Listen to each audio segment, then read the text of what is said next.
Hi everyone, please subscribe to my channel. Blood Immortal Venerable, see playlist for other chapters and novels. I do not translate the novels. Credits goes to original translator and author of the novel. I only make it as an audiobook so it would be easier to just listen while doing other things. Credits goes to the author of the novel. I convert stories to audiobook for mental health, for multitasking purpose, for accessibility and time saving. Listening to audiobook is also beneficial for people who have disability. It improves our listening skills and improve our English comprehension, vocabulary and other things. So, thank you for listening. Thank you and thank you very much for your support. Chapter 2641, Divine Megaton. The ear mouse was surprised that Zen didn't know of the other shore key. Dorothy, who stood beside them, explained, the other shore key can be used on the other shore. It's necessary if you want to obtain special other shore tokens. However, it's extremely rare and expensive in the source world. Depending on its rarity, its value is usually over 10 million divine crystals. And as for the divine crystals, you can name a place and we will send them there, the ear mouse added. Receiving such a sizable amount of divine crystals required powerful abilities. Those who were too weak would be killed for it. If Zen didn't have the Oneness Sky Palace's support, he wouldn't dare to make a deal with the ear mouse. Zen glanced at Dorothy and said, please send 15 million divine crystals to the Origin Mountain. The Origin Mountain? Are you from the Oneness Sky Palace? It was not until then that the ear mouse found out about Zen's origin. You can say that, replied Zen, smiling faintly. Well then, can you save me now? The ear mouse asked. Dorothy giggled at its request and said, we could, but we don't trust you right now. We can't confirm your identity in the Sea of Truth. Who knows whether you're merely deceiving us? First, send the divine crystals and the other shore key to the Origin Mountain safely. Then we will save you. The ear mice had notoriety across the source world as extreme dishonesty. They were often known to give secrets away and deliberately cause rifts among other races. No matter how much trouble came in their way because of this, they still couldn't be annihilated. After all, they had their own way of survival. Because of such underhanded tactics, they grew more and more prosperous every day. Give you the divine crystals and the other shore key first. I don't trust you either. Who knows if you can really break the whirlpool? The ear mouse paused to think about the situation. After a while, it continued, well, since you can break it, you should enter the whirlpool now. The Mice League will then send the divine crystals and the other shore key to the Origin Mountain shortly after. What do you think? Haha, Zen laughed. If I go into the whirlpool now, I'd have to break it so I could leave. You'd have all the time in the world to break the deal by then. Now I know why people call you cunning. As we just offered, send the divine crystals and the other shore key to the Origin Mountain, and then I'll save you. You have no other option. If you don't want to, I'll take my leave. Zen steered his truth boat away, looking ahead determinedly. He had only gone a few feet away when he heard the ear mouse crying out, 3 days. I will send the divine crystals and the other shore key to the Origin Mountain in 3 days. I promise. Zen halted his truth boat. Smiling faintly, he turned to Dorothy. It seems that I have to trouble you again. The Origin Mountain. Don't worry, 15 million divine crystals may be astronomical for others, but we don't take it seriously. If the ear mouse keeps its word, I will deliver all 15 million of them as soon as I can, Dorothy said, returning back a smile. As the deal was finalized, Zen no longer had reason to move forward in the Sea of Truth. After leaving the sea, he saw the stars above the Dragon City, turning into long silver swords and falling. Eventually, their number got smaller and smaller. The first ray of light peeked through the horizon, and suddenly, it was the next day. Every person on site sat still and quiet, legs crossed, either meditating and comprehending the truth of godly way, or wandering in the Sea of Truth. The silver dots in the Dragon City gradually vanished within 5 minutes. People who were still practicing slowly woke up. You crossed the 4th line within a night. It's no wonder you can win a flag. Monica examined Zen closely, an appreciative smile forming on her face. She knew that Zen was by no means ordinary. After all, he had been paid the utmost attention. Since she had been warned, however, she was still careful not to reveal anything. Zen nodded slightly at Monica. She had helped him despite taking orders from someone unknown. Elgin and Belden woke up too. The silver sword light wasn't much help to Zen, but to them it was plenty. At the very least, it dispelled the Sea of Truth's chill by 30%. They would be able to cross the first line soon, as they had already approached it. Many flag masters put away their flags once everyone woke up. Some of them glanced coldly at Zen as they flew towards the Dragon City. Monica prepared to follow their lead and put away her flag. She looked at Zen. You haven't been to the Dragon City, have you? Let me show you around. How about my men? Zen asked. Zen found it senseless that only the flag masters were allowed passage through the Dragon City, while others could only wander outside. She glanced at Zen's men and said, let them join my people. Zen wasn't worried about the safety of the disciples who followed him. After all, he was the target. Okay, Zen nodded. Zen helped the disciples settle down before drawing his flag out of the ground. He then flew, following Monica towards the Dragon City. The guards saw the flag in Zen's hand as they arrived at the gate. They then let them enter without any problem. The Dragon City was carved out from a giant rock and seemed massive as Zen looked at it from outside. Upon entering, however, what he saw was far from what he had imagined. The city was booming and lively, with layers of voices and footsteps filling the air. Many busy flag masters bustled around, buying things for those who followed them. Zen looked at the scene in wonderment. The flag masters are neither tutors nor families of people under their command. Still, why are they equally responsible for their subordinates? Zen was unfamiliar with the rules in Dragon City despite owning a flag. They do this for their own benefit, Monica replied, smiling at Zen's reaction. Save for exceptions, the Oneness Sky Palace has determined that the only way to take part in the test of Oneness Guards would be to become an Alliance Chief. To do so, you would need to have 10,000 followers. The Oneness Sky Palace also gives us monthly allowances, which help in recruiting more members. I see. Zen nodded. Zen felt that with every new information, he gradually understood the Oneness Sky Palace's motivation. The cruelty of the Source World was far beyond his imagination. If the human race wanted to stay there forever and avoid being eliminated, they had to behave coldly towards both the inside and outside. Not far from the Dragon City gate was a huge red stone standing in the open square. Zen was in front of it, observing its features. As he did so, a flag master inserted his flag on one side and took out his other shore token. The aura emanating from it flowed everywhere like water. As the flag master faced the red stone, he activated his full strength. Zen looked bewildered at the sight. As he was about to open his mouth to ask what was happening, Monica explained, he wants to know how many divine megatons his force is. Chapter 2642, Zen's Strength. Once Monica finished speaking, the man testing his strength shouted and raised his hand which wielded a long sword. 6 sword radiance beams shot out from the sword and charged at the red stone. Bang, bang, bang, it's the 6th fractal strike.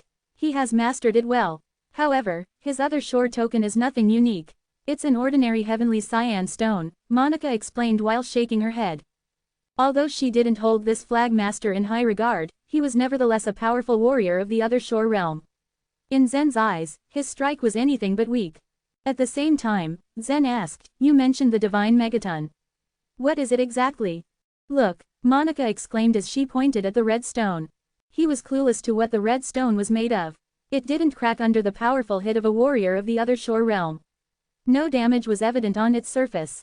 The spiral pattern within the stone's center began to slowly twirl and gradually revealed a word, 2. The man struck the stone with his full strength along with the power of the heavenly cyan stone. But the resulting strength is equivalent to only 2 divine megatons, Monica explained further with a smile. In other words, the divine megaton is a scale unit that weighs one's power. Zen asked for confirmation. Monica nodded. Wanting to impress Zen, she outstretched her hand when the flag master left and a sword shadow soon appeared. Moments later, a triangular other shore token hovered above her head along with a surge in her aura. Wielding her weapon, she rushed forward towards the red stone with agile steps. Crack! The illusory sword slashed at the red stone and was followed by an audible crack. Some flag masters who passed by hurriedly stopped as soon as they heard the sound. Turning their heads, they saw the word, 11, appear on the red stone. Your power reached 11 divine megatons? Zen asked in amazement as he walked to her side. Monica nodded and said, my other shore token isn't strong enough. That's why I was barely able to reach that level. Although her other shore token was comparatively weak, it still possessed a powerful theurgy. Of course, she wouldn't tell Zen what it was. Amused at his bewildered expression, Monica chuckled and said, you should give it a shot. Let's see what level your power is. Me, but I haven't reached the other shore realm yet, Zen uttered. It doesn't matter. In fact, the unit of divine megaton was set according to the power of a heavenly cyan stone that is common on the other shore. When a heavenly cyan stone bursts, it emits a power equivalent to the force of 1 divine megaton. Don't you want to confirm the gap between the other shore realm and your level? Monica encouraged. Hearing her words, Zen gave a slight nod and narrowed his eyes upon examining the red stone. He flickered his finger, and a long sword appeared in his hand. As he gathered the power of his inner world, the way's blending energy flew along the meridians before reaching his hands. Zen's aura continued to glow. Monica's eyes narrowed upon witnessing this. Could this be the resulting power of blending the godly ways? How many of the godly ways has he combined? Perhaps dozens. No, he has probably blended 1,000 of them at this point. Monica thought to herself. Zen merged too many godly ways. Normal people wouldn't be able to tell how many kinds his way's blending energy held. As this rare aura spread out, it managed to capture the attention of some of the flag masters who stopped to watch. How could a warrior below the other shore realm become a flag master?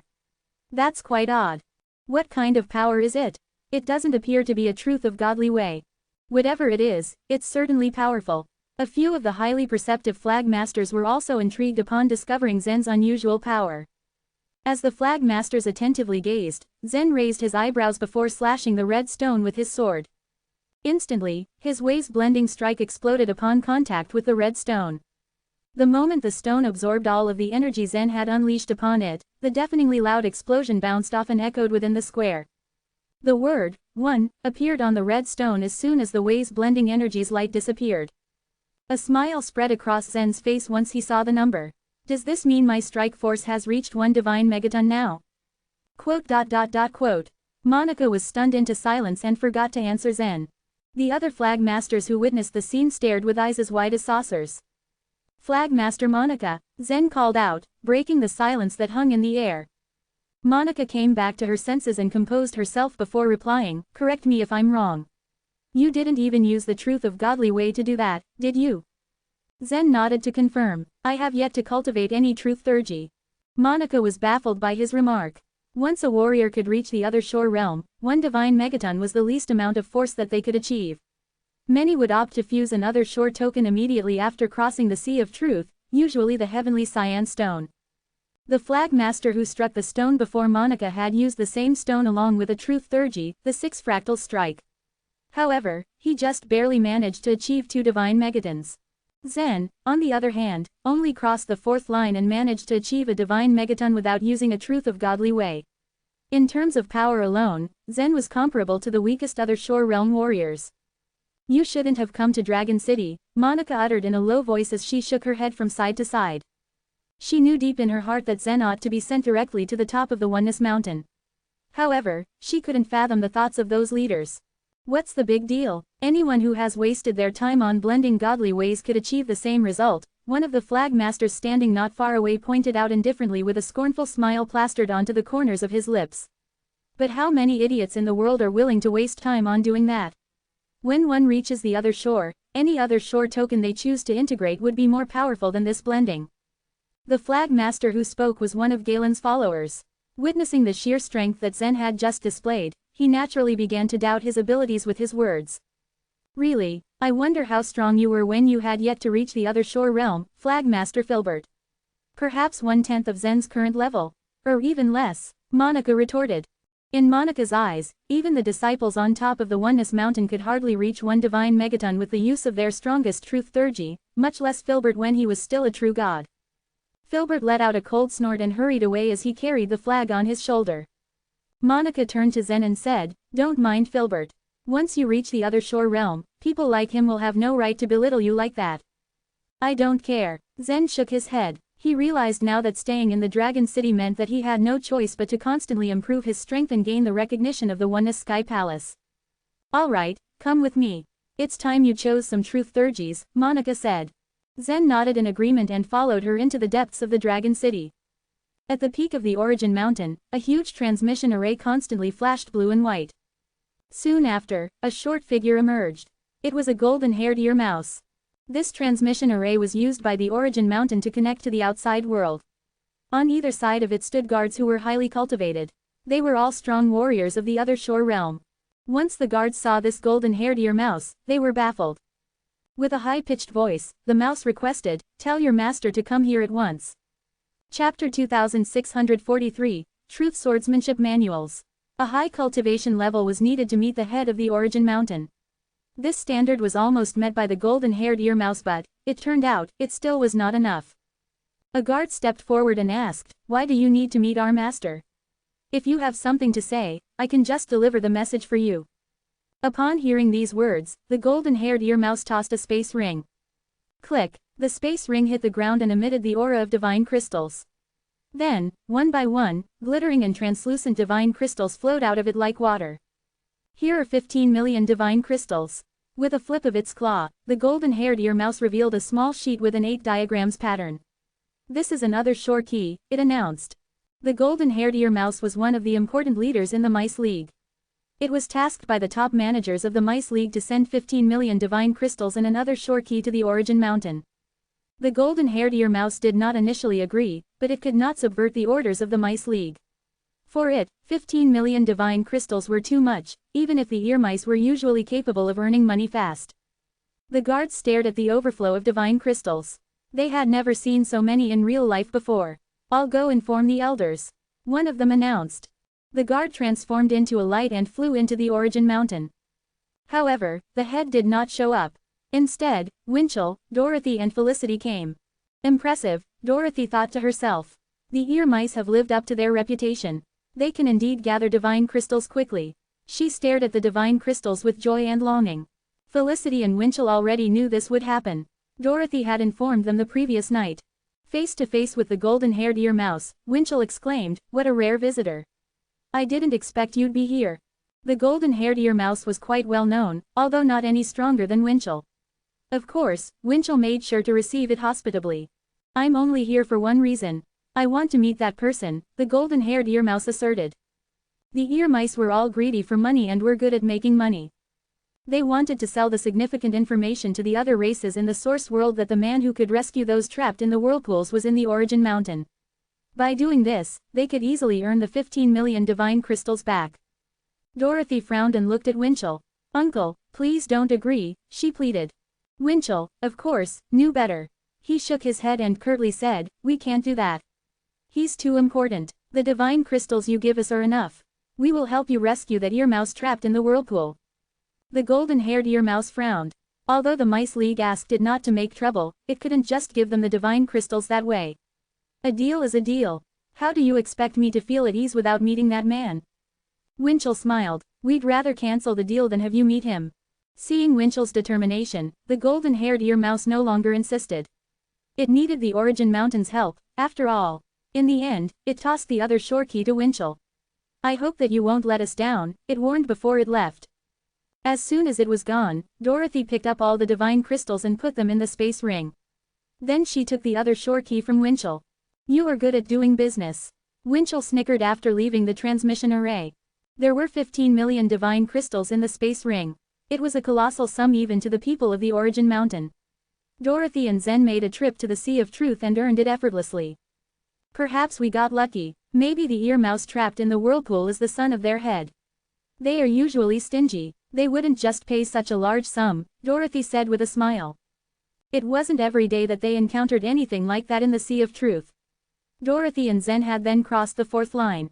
Soon, they'd reach the 6th one. Winchell could finally confirm his guess from this deal. "Zen is smart. Without our backing, I'm afraid he couldn't get so many divine crystals," Winchell said flatly. It was risky for Zen to expose his real strength. Given his current strength, he couldn't make a big deal with the Mice League. However, it was a smart move to ask the Origin Mountain to receive such a large sum of divine crystals on his behalf. In this way, he could also keep his real strength a secret. Dorothy dismissed her uncle's mumbles. "I'll bring the divine crystals to Zen," she interrupted. Then she transformed into a beam of light and went straight to the transmission array down the mountain. Felicity gazed at her distant figure and smiled. "We act as a go-between, but we get nothing in return." "Dorothy doesn't care about it at all," she remarked. In the Truth Library of the Dragon City, manuals on truth theurgies were neatly arranged in rows on the shelves. Zen stared at the shelves in front of him. There must have been 10,000 manuals in there. Zen's excitement couldn't be concealed. "Are these the truth theurgies of the truth of eternal sword intent?" Zen asked. Monica nodded. "The Oneness Sky Palace is one of the orthodox forces of the human race. It has earned a very rich history and has collected countless manuals. The manuals on the 1st floor don't require the compatibility with the truth of godly way. You can borrow whichever you like, but you have to return them in a year. I'm free to borrow all of these books. Zen confirmed with a hint of shock in his voice. As Dorothy had said, the competition in the Dragon City was fierce and cruel, but the Oneness Sky Palace had made a great deal of effort in many aspects. The Flag Masters and their subordinates in the Dragon City could learn truth theurgies, even if they were not considered the disciples of the Oneness Sky Palace. As you please, Monica confirmed with a faint smile. There are many truth theurgies you could choose from. Come with me, I'll show you the second floor. Together, they went to the second floor where over 10,000 manuals on truth swordsmanship welcomed Zen. The manuals on this floor are usually provided to the Flag Masters. You can rent any of them at 8,000 divine crystals, Monica explained. It's expensive, so be careful about choosing, Monica added. If you don't have money, I can lend you some. Lend me 8,000 divine crystals. Zen confirmed. When Monica nodded, he shook his head and refused politely. He could anyway afford it himself if he found it worth it. He glanced ahead and noticed a staircase leading upwards. Does the third floor provide manuals on truth swordsmanship as well? He inquired. Monica looked up and her face turned grim. Yes, but no ordinary man can afford the manuals there. Chapter 2644, Godly Ways Blending Swordsmanship. Hearing Monica speak about it so cautiously, Zen asked, are the truth swordsmanship manuals on the third floor extremely expensive? Monica nodded and replied, apart from a few Alliance chiefs, no Flag Master dares to go to the third floor. The high price is the main deterrent. Besides, the manuals on the third floor are called the Supreme Swordsmanship Manuals, which have strict requirements for the compatibility level of Truth of Godly Way. What? They have requirements for the compatibility level of Truth of Godly Way? Zen was surprised to learn this. That's right. It's believed that those Supreme Swordsmanship Manuals require a compatibility level of at least 80% or 90% and some even require a perfect compatibility level of 100%, explained Monica. She thought Zen would choose a truth swordsmanship manual from the second floor. There was no need for him to consider the manuals on the third floor now. If one's compatibility level was not enough, they could take the sword reading liquid regularly in order to practice the Supreme Swordsmanship Manuals. However, a bottle of sword reading liquid cost 10 to 20,000 divine crystals. Taking the sword reading liquid regularly would be a very expensive affair. Since Zen was capable of instant enlightenment, he had an almost perfect compatibility level with the truth of eternal sword intent. So that was not a problem for him. As for the price, that wouldn't be a problem, either. His interest in the third floor was very strong now. I'd like to go to the third floor and have a look, Zen announced, looking at the stairs not far away. Monica was speechless. All she could say was, all right, then let's go up and have a look. With Monica leading the way, they proceeded upstairs to the third floor. The space on the third floor was obviously much smaller than that on the first or second floor. From the moment they stepped onto that floor, they could feel waves of energy under their feet. The stairway behind Zen and Monica had completely disappeared now. They had entered another space. This space was filled with a dozen light columns that soared up to the sky. Zen stared at them and spotted books with faintly golden covers inside the light columns. Those must be the Supreme Swordsmanship Manuals that Monica mentioned, Zen thought to himself. The Dragon City, located at the foot of the Oneness Mountain, was a part of the Oneness Sky Palace. However, the Supreme Swordsmanship Manuals here were extremely important, so rigid protective measures were in place to ensure their safety. Suddenly a faint voice was heard, follow the patterns under your feet. If you take one wrong step, you will be smashed to pieces by the sword's lightning-killing array. This was Monica's first time on the third floor. She was not nervous when she entered the illusion on the third floor. However, after hearing this grim warning, she could vaguely sense the killing intent hidden in this space, and her heart trembled. Zen, on the other hand, remained calm. The patterns beneath his feet were 1 foot wide. He followed the patterns easily and headed straight for the first light column. When he approached the first light column, the voice sounded again. The sword texture technique sells for 3 million divine crystals. Monica smiled wryly when she heard the price. Perhaps only a handful of the richest Alliance chiefs could afford to spend 3 million divine crystals. Even if powerful flag masters like Monica, Par, Galen and the like, pooled their wealth together, it still wouldn't be enough. Sword texture technique. What's so special about this Supreme Swordsmanship Manual? Zen inquired. The owner of the voice patiently began explaining, the sword texture technique is actually 2 theurgies. One is the vision theurgy, and the other is the swordsmanship theurgy.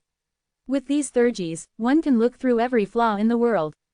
As long as one can see the flaws, they can destroy them with one strike. Oh really? If I master the sword texture technique, can I slash that red stone on the square into pieces? Zen's interest was piqued. This question baffled the man for a moment, but he chuckled and said, if you're strong enough, of course you can. But with your current cultivation level, even if you really master the sword texture technique, you won't be able to see through the flaws in the red stone. Zen nodded slightly. The sword texture technique sounded good, and the price was not a problem for him. However, it required a high level of cultivation, which was a criteria he obviously did not meet. So he followed the patterns on the floor and continued his shopping expedition. As he wandered about, the voice chuckled and said, "Boy, I have to remind you about one thing. My time is very precious. If you're only planning to look and not buy anything, please leave now. If you don't buy any of the 13 Supreme Swordsmanship Manuals here after you inquire about all of them, I will let you go only after you pay me 1,000,000 divine crystals." Ah, I didn't know there was such a rule. Monica's face turned pale. She knew that the guard on the 3rd floor of the Truth Library had a very bad temper, but she didn't expect him to make things so difficult. Just looking at the manuals would cost them 1,000,000 divine crystals if they chose not to buy any.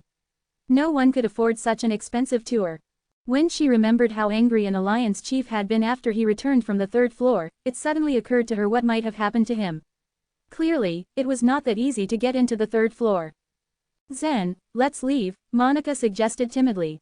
She could hardly imagine that Zen was capable of taking out 1,000,000 divine crystals at one time. If they were to really get trapped in here, it would be troublesome. Unexpectedly, Zen took a step forward and continued walking towards another light column. He did not seem worried at all. Monica had no choice but to bite the bullet and follow him. When Zen got close to the second light column, the voice boomed again, "Termination Swordsmanship, by cultivating this theurgy, you will be able to raise the power of your other shore token to the maximum. It's sold for 3.5 million divine crystals. Raise the power of the other shore token to the maximum. Such a powerful Supreme Swordsmanship Manual." Monica thought and stared at the manual in awe. Most of the warriors at the other shore realm couldn't make full use of their other shore tokens. Only by burning their other shore tokens would they be able to extract all of the power in the tokens. However, they had to pay the price with their lives and suffer endlessly. They would never opt for this unless they were desperate. If she could master this Supreme Swordsmanship Manual, she might be able to double her strength. But it was all just wishful thinking. It was for 3.5 million divine crystals.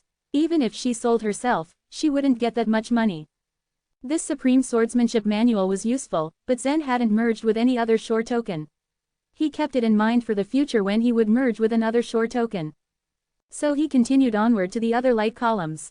The rest few Supreme Swordsmanship Manuals had their own advantages and the swordsmanship they recorded was second to none. The further he went, the higher the price of the swordsmanship manuals was. When Zen stopped at the last but one light column, he heard the voice say, "The incomplete godly ways blending swordsmanship, created by Eastern Emperor Tai." Back then, the Eastern Emperor Tai wanted to integrate the 3,000 godly ways into the swordsmanship so that he could master the truth strike, but he failed. However, the reason he failed is that the 3,000 godly ways couldn't be fused together. It is not the godly ways blending swordsmanship's fault. The godly ways blending swordsmanship. Zen's eyes suddenly flashed in delight. Blending the godly ways had once become a trend in the source world. Some extremely talented masters tried it out but all had failed. And the Eastern Emperor Tai was one of them. This incomplete swordsmanship manual is the result of Eastern Emperor Tai's hard work. As it is incomplete, it costs only 1.5 million divine crystals, offered the voice. Looking at Zen's expression, Monica who was behind him gently tugged the corner of his robe and said, "Hey, you don't want to buy this one, do you? This godly ways blending swordsmanship is a theurgy about blending godly ways. It can't even showcase the power of the truth of godly way." Chapter 2645, a sheet of yellow paper. Valued at just 1.5 million divine crystals, the godly ways blending swordsmanship was considered as the most affordable item amongst the Supreme Swordsmanship manuals. But this was an incomplete manual. Plus, this theurgy didn't involve any truth of godly way. The uncertainty that if Zen could afford such an expense lingered in Monica's mind. Still, even if he could, logic hindered him from draining so many divine crystals. Without a shadow of a doubt, Zen stated with conviction, "I want the godly ways blending swordsmanship." Huh, the guardian of Truth Library raised his eyebrows questioningly, stumped with his words.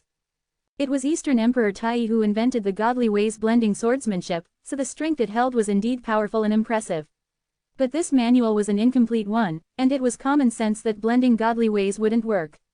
So it really came as a surprise to the guardian that Zen decided to buy the manual. "Have you blended the godly ways before?" the voice asked. Zen nodded his consent. "Yes, I have. So, the godly ways blending swordsmanship is suited for someone with experience like me." "Very well, young man. I'm fascinated to know of your familiarity with blending the godly ways at a very tender age. And I wonder how many godly ways have you blended?" 3, perhaps 5. If the number was insignificant, heed my advice and give it up. The most basic figure estimated for the godly ways blending swordsmanship to be fully cultivated is 500. The godly ways blending swordsmanship was very powerful. Even if one used the godly ways internal momenta to carry out the swordsmanship, they could fight against other shore realm warriors. If anybody excelled in using this swordsmanship, they could attain supremacy. But the time and trouble spent in blending so many godly ways could prove worthless to any person. They opted to venture and set sail towards the other shore. Absorbing all the information from the voice, Zen lifted his right hand close to the chest, palm facing up. As the internal momenta of different godly ways in his inner world continuously merged, the synthesized energy surfaced in Zen's hand. "Isn't it sufficient to blend 500 godly ways?" Zen consulted. The energy in his hand emanated from the cohesion of 500 godly ways. Since the voice said 500 was enough, Zen didn't even bother to blend one more. The truth was, witnesses found it difficult to calculate how many godly ways Zen had blended. But as they followed the unstable energy in his hand flickering like a candle even when there was no discernible breeze, they became believers of his words. A polite smile surfaced on Monika's face. The energy of blended godly ways Zen manifested the other day showed more complexity and power than it did now. She became curious and thought to herself, how many godly ways had this young man studied? Surprised with what he just witnessed, the voice blurted, "Well, that would be enough. If you intend to acquire the godly ways blending swordsmanship, you can have it." Zen pursed his lips, his face revealing a smile of bemused satisfaction as he gawked at the swordsmanship manual in the light column. Then he made his way to the last light column. Once he reached the light column, he saw a sheet of yellow paper instead of a swordsmanship manual. "What is this?" Zen stared at the thin sheet. He squinted at the texts written on the paper, his vision blinded by the fluorescent light from the column. He found it impossible for a swordsmanship manual to be recorded in a measly palm-sized note. The voice proclaimed, "That is the truth of eternal sword intent." Zen and Monika felt stunned, rooted to where they stood. The truths of godly ways hardly existed in the divine land, but they were common in the source world. Zen pondered how a sheet of paper that recorded the truth of eternal sword intent appeared here. In the Middle Ages, a vast majority of living creatures adhered to the truth of cultivation nature. Eastern Emperor Tai formed a division of truth of eternal sword intent and passed through the sea of truth with it. His venture laid the foundation for the Oneness Sky Palace, which has become another great human sect. The Sanskrit words inscribed in this sheet of yellow paper originated from the other shore, the voice added. So the truth of eternal sword intent never originated from Eastern Emperor Tai, Monika murmured under her breath. Ha ha, the 13 truths of godly ways were all created by those unforeseen creatures. How could we have such wisdom? The outside world acknowledged Eastern Emperor Tai as the creator of the truth of eternal sword intent, but all those rumors are baseless and misleading. It was him, though, who brought the truth of godly way back from the other shore, the voice said with a chuckle. The unforeseen creatures. Did he mean the creatures from the other shore? Zen pondered to himself. When he was in the divine land, he envisioned that all the creatures from the chaos and the source world were extraordinary creatures. Now, it seemed that his judgment at that time was wrong. The real extraordinary creatures belonged to the civilization who invented Sanskrit words and stayed in the depths of the other shore. However, it seemed that the majority of the population was oblivious to the existence of the extraordinary creatures. Even if they heard of them, they knew next to nothing about them. Number 9527 was definitely aware of the extraordinary creatures, but it declined to impart its wisdom with Zen. Then why did you put this yellow paper here? Zen quizzed, rubbing his chin. For 10 million divine crystals, you can borrow the paper for a day, the voice offered. He must be crazy, Monika inaudibly scoffed to herself, bothered with the unfair proposal. Veins could be seen pulsating in her neck. Even if this sheet of paper carried the original text of the truth of eternal sword intent, what could it really do? Its copies could be bought easily at a much lower price in the source world. Its significance proved worthless if the cost of borrowing alone amounted to 10 million divine crystals. Who in their right mind would pay that amount in just one day? Zen looked startled when he heard this proposition, but he wasn't as surprised as Monica. Now that the other party offered such a price, something remarkable must be in it. Haha. Although Eastern Emperor Tai previously unraveled the truth of eternal sword intent, some valuable information was left there on the yellow paper. If someone could decipher it, 100 million divine crystals would be worth the struggle, let alone 10 million, countered the voice. Monica asked with bated breath, but nobody cracked it for so many years, and even Eastern Emperor Tai himself failed to do it. Are you expecting others to decode the information in it? How's that possible? Anything is possible. Eastern Emperor Tai laid the yellow paper here, hoping someone would decode it one day, the voice asserted. Zen studied the yellow paper with deep interest. But then again, even Eastern Emperor Tai himself strived to get to the bottom of this and failed. Could Jeffrey do it? 10 million divine crystals. If Jeffrey attempted to solve it but failed, then these 10 million divine crystals would be in vain. Besides, the information inscribed on the yellow paper could be worthless as well. Although Zen kept plenty of wealth and 10 million divine crystals seemed insignificant to him, he was confronted with a complicated task ahead. He needed to assess every circumstance before he could start allotting divine crystals at will. Just then, a figure formed at the door of the strange place and yelled from a distance, "Zen, are you here?" Overhearing Dorothy's familiar voice, Zen spun around and noticed her. "Why did you come to the third floor of the Truth Library? The high-priced Supreme Swordsmanship manuals here should be treated with caution. If you need one of them, I can ask Aunt Felicity to furnish you with a copy." "Which one do you like?" Dorothy pointed out. Monica felt her heart flutter with shock. She wondered how this young woman's aunt could provide a copy of any of the Supreme Swordsmanship manuals here. Who was this young girl? Monica hoped to learn her identity. The guardian of the Truth Library got furious when he heard that. Sensing that his business was about to be disrupted, he exploded, "Who dared to trespass into the Truth Library?" Dorothy walked cautiously along the patterns on the wooden floor. As she approached Zen, a funny grin stretching from ear to ear covered her face. Her childlike and energetic face remained naturally beautiful. She said to the void, "Come on, Uncle Wilfred, you forgot me already." "It's me, Dora." Chapter 2646, Deals and Discounts. From the obscure void, the figure of a man slowly emerged. He was handsome and had arched brows which gave him the air of someone dignified. He glanced at Dorothy before addressing her impatiently, "Dora, why are you here in the Dragon City? You should be cultivating on the Origin Mountain." Looking at the man with her innocent gaze, she pointed to Zen and said with a smile, "I'm here to give my friend something." With the Origin Mountain covering for him, Zen knew that no more than 10 people had the inside information, that he had removed a whirlpool in the Sea of Truth. Zen would gain 15 million divine crystals by saving a Mice League member, and Dorothy was here to give him the money. She wouldn't reveal it to the outsiders. As she walked towards Zen, she reached for the space ring before stuffing it into his hand, winking at him. "If there's any swordsmanship manual that you fancy, tell me. I've also selected a thurgy for you, but I forgot to give it to you," she said. A year ago, she had chosen the thurgy of Truth of Cultivation Nature for Zen.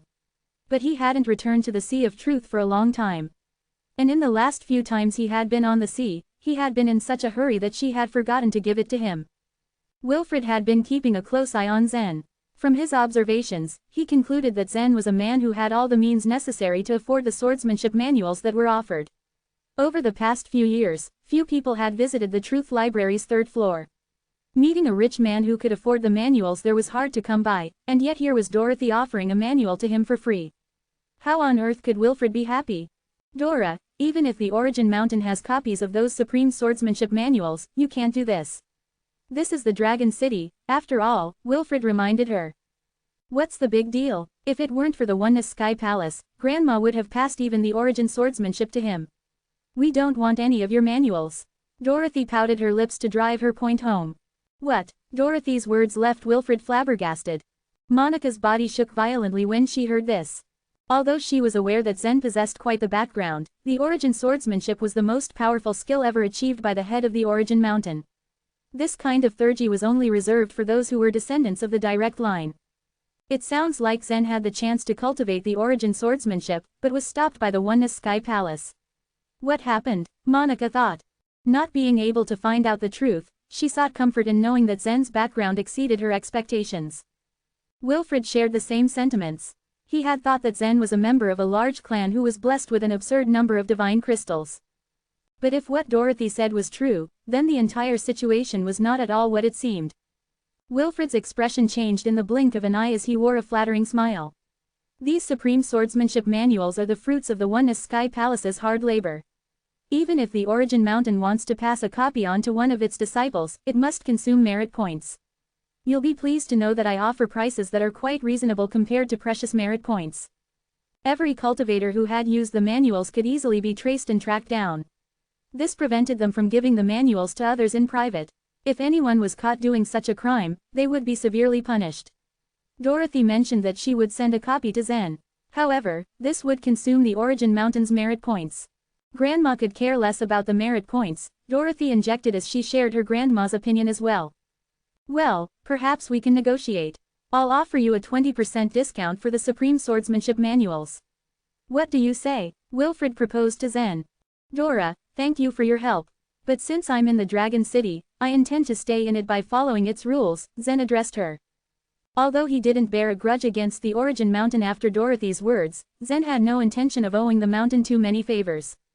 Upon seeing his determination, Dorothy said, a measly 20% off is nothing. It should be at least 60% off. That's outrageous. It's an insult to all the manuals that we possess, Wilfred scoffed in protest. All right then. 50% off. No, 30%. Thanks to her glib tongue, Dorothy managed to help Zen get a 40% discount. Wilfred decided to give in for Dorothy's sake. He accepted the price knowing that, even if she decided to request a copy, the merit points required to pay it off were equal to the original price at 50% off.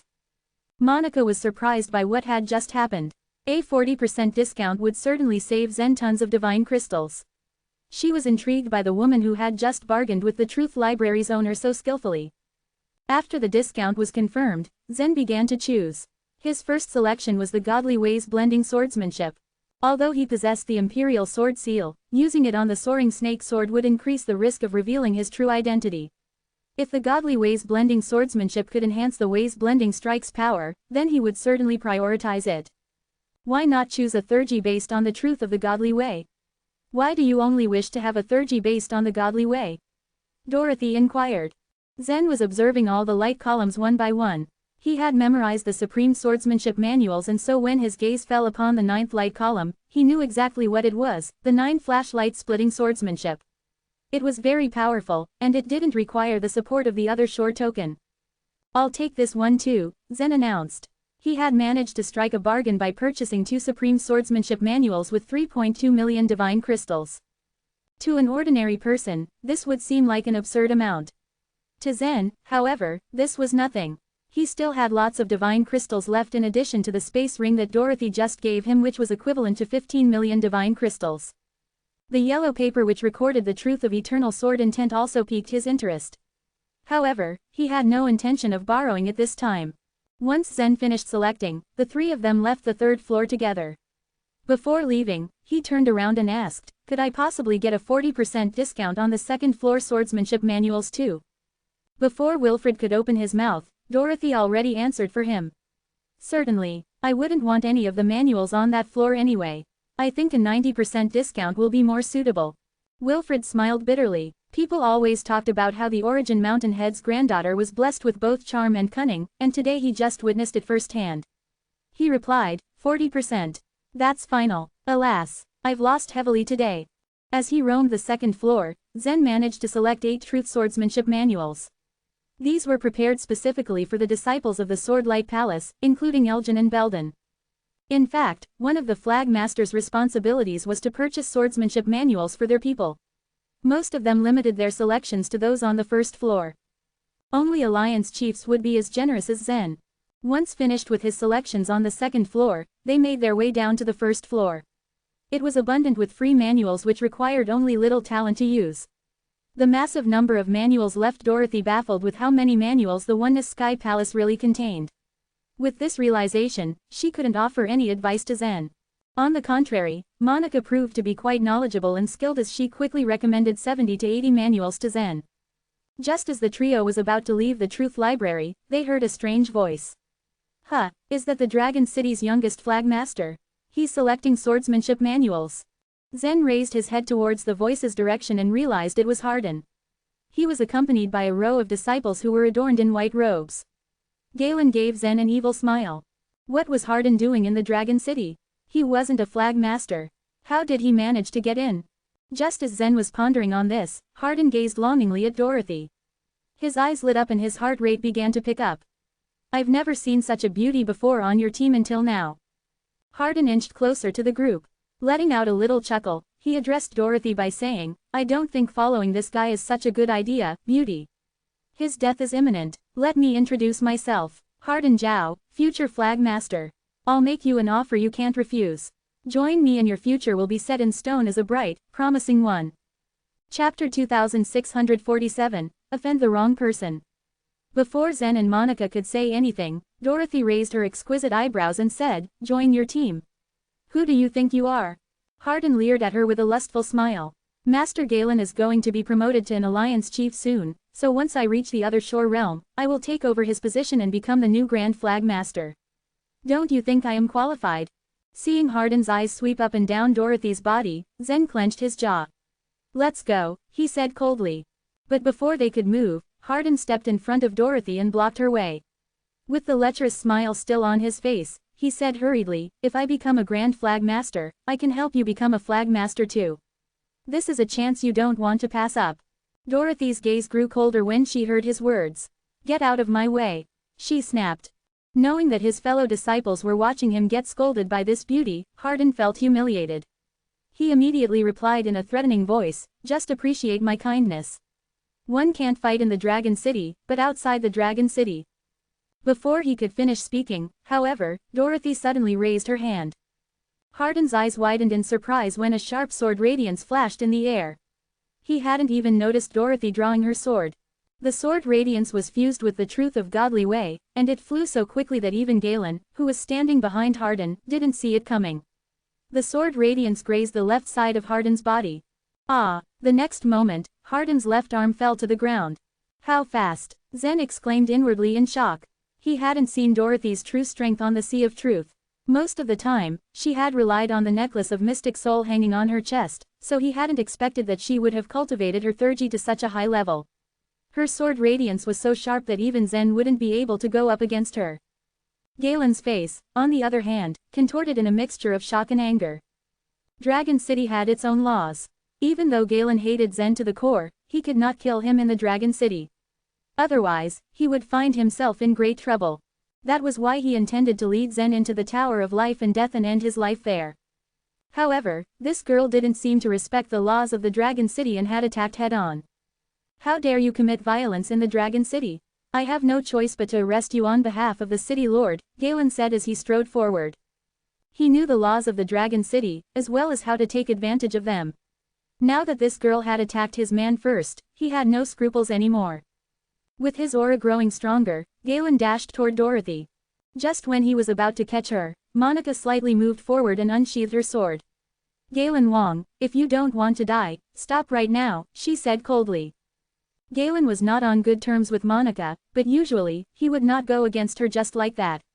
Now that he was about to become an alliance chief, he was not afraid of her anymore. Who do you think you are? He shouted loudly, producing a ray of light from his palm. Whoosh! His sharp blade was like the breath of a snake, and the unstable sword potential immediately forced Monica away. Dorothy was one of the best warriors among her peers. She was quite talented and only slightly weaker than Zen. Moreover, her swordsmanship was incomparably powerful. Even a cultivator like Hardin, who had passed the 8th or 9th line, was no match for her. Galen had reached the other shore realm a long time ago. How would she stand a chance against such a strong other shore realm warrior? Although she had the latent theurgy to protect her body, her face turned deathly pale as she retreated in the face of Galen's attack. Just then, Zen stepped forward, and the wave's blending strike burst out of him with great power. He didn't know if he would be able to beat a powerful warrior like Galen, but that did not mean that he would give up. How dare you attack me? Galen, on the other hand, was pleased to see Zen make a move. The only reason he hadn't killed Zen yet was because he couldn't go against the laws of the city. But now that Zen was courting death, he had a reason to kill him. At least in this situation, Dragon City wouldn't punish him. After all, Zen was the one who had attacked him first. With these words, the light in Galen's hand suddenly changed direction and charged at Zen. No, Dorothy cried out. She was particularly worried since she was the one who had triggered this dispute. A cloud of regret began to gather over her head. Every time she left the Origin Mountain, she would be accompanied by strong warriors at the other shore realm. Today, however, she had come alone since she hadn't expected to be in any danger in the Dragon City. The tip of Galen's sword was less than a foot away from Zen's face when a muffled voice suddenly came from the Truth Library. How dare you attack Dora in the Dragon City? You must be wishing for death. Swoosh! A sharp sword radiance that was 100 times stronger than Galen's emitted from the Truth Library all of a sudden. Then, it zoomed forward with a crisp sound. Galen was rooted to the spot in shock. In just a split second, the sharp edge of his sword had shattered into pieces, leaving him with a broken sword. His hand was trembling and his eyes were full of fear as he looked at the Truth Library. He already knew that the person who had spoken was the one who was responsible for guarding the Truth Library. A year ago, Galen had accompanied Yuan Lu to the 3rd floor of the Truth Library. Even the powerful Alliance chief had trembled when he had heard this voice. But what did this mysterious person's words mean? Did he know this girl? At this moment, the guards of the Dragon City flew over. Fisher Zuo, the head of the city guards, coldly reprimanded, "Who dares to fight in the Dragon City? Do you know the consequences?" Seeing that, Galen decisively threw away the broken sword in his hand and pointed at Dorothy. "It's her. She broke one of my disciples' arms." Fisher Zuo turned to Dorothy. "Is that true?" "Yes, it is," Dorothy replied proudly. "So what if I broke his arm? So what if I kill him?" "You," Fisher Zuo said, his face darkening. He was a powerful and respected man. Even the Alliance chiefs wouldn't dare to speak to him like this impudent girl had just done. Just when he was about to launch an attack at her, a voice from the Truth Library rang in his ears through life vitality. Then, his expression suddenly changed. He looked at Dorothy with a hint of reverence. "What are you going to do?" Dorothy asked. "Nothing. You can leave now," said Fisher Zuo respectfully.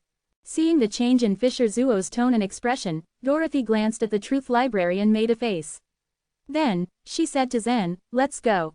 Galen, on the other hand, was confused and anxious after seeing the sudden change in Fisher Zuo's attitude. He hurriedly said, "Master Fisher, why did you let them go?" Fisher Zuo completely ignored Galen's question. It was only after Dorothy and the others were out of sight that he patted Galen's shoulder. "For the sake of Alliance Chief Yuan, I'm going to give you some advice.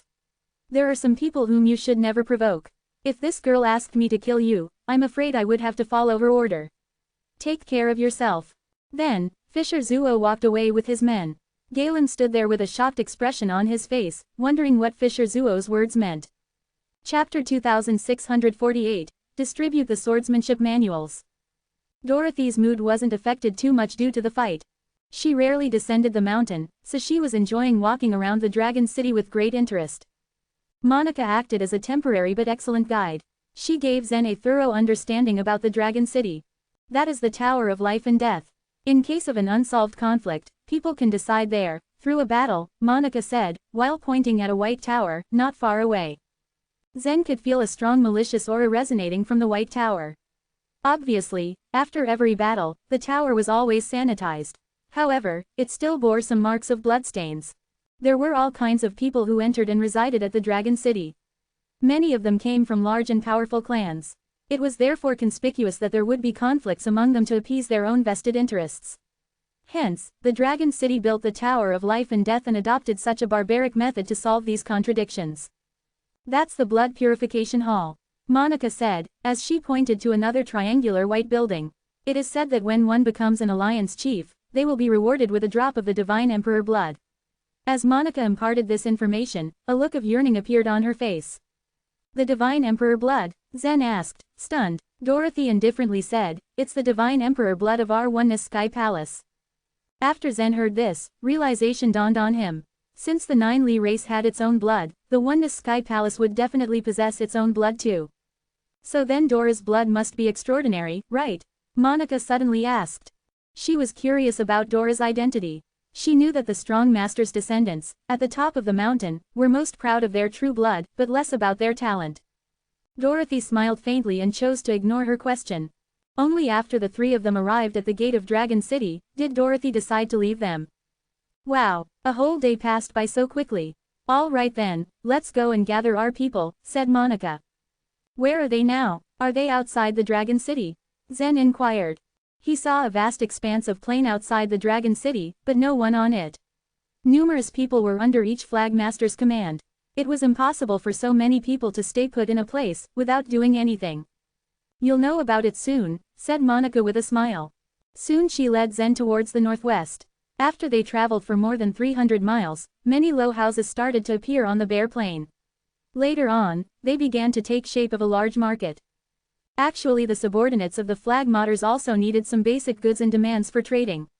Since they could not enter the Dragon City, they had to build a market on their own. Soon the market prospered with their continuous hard work and business sense. In a short span of time, this market took the size of a small city.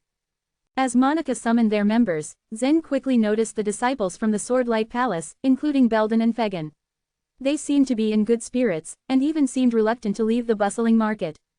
After engaging in a conversation with them, Zen got to know that Fegan had sold some of his items which he had collected over a period of time, thereby profiting a neat sum of money. Besides, those items were worthless in the 7-star province. Fegan definitely had a fine business sense. All of them proceeded towards the plain, and once they arrived there, Zen inserted the flagpole into the ground. Perhaps because of what had happened during daytime, or perhaps because of Monica, the other flag masters didn't stop Zen. Flag master, are we lacking something? Jago suddenly shouted. Zen turned to look at him in confusion and asked, what else do we need? Jago pointed to the empty space on the flag. It turned out that Zen's flag was blank, while the other flag masters had inscribed their surnames on their respective flags. Zen did not want to be an exception in this case. Just as Zen was about to take out his brush, Jago had quickly taken out an ink brush, which was dipped in golden powder. I purchased it from the market. The words written by it will glitter brilliantly, without fading even once. Zen swallowed his chuckle, before he flew up to the flag carrying his own ink brush. Then he inscribed the word, Luo, on the flag. After he finished writing, Jago and the others admired the look. Fegan, who was standing beside them, said to Zen, I wonder what the Dragon City is like and what is in it. Have you seen or heard anything interesting in the city? From Zen's point of view, the Dragon City was not at all mysterious. Stopping those disciples from entering the Dragon City was just a method adopted by the Oneness Sky Palace. There is really no difference between the Dragon City and the 7-star city. But for the sake of your curiosity, I have selected some Truth Swordsmanship Manuals, Zen said. The Truth Swordsmanship Manuals, Truth Theurgy. Belden's and the others' eyes immediately lit up with this information. Although the disciples had the ability to grasp and learn many kinds of Truth Theurgy in the Swordlight Palace, the Swordlight Palace was nothing as compared to the Oneness Sky Palace. Looking at the eager expressions of the disciples, Zen smiled, and as he flicked his finger, many Truth Swordsmanship Manuals appeared in front of him.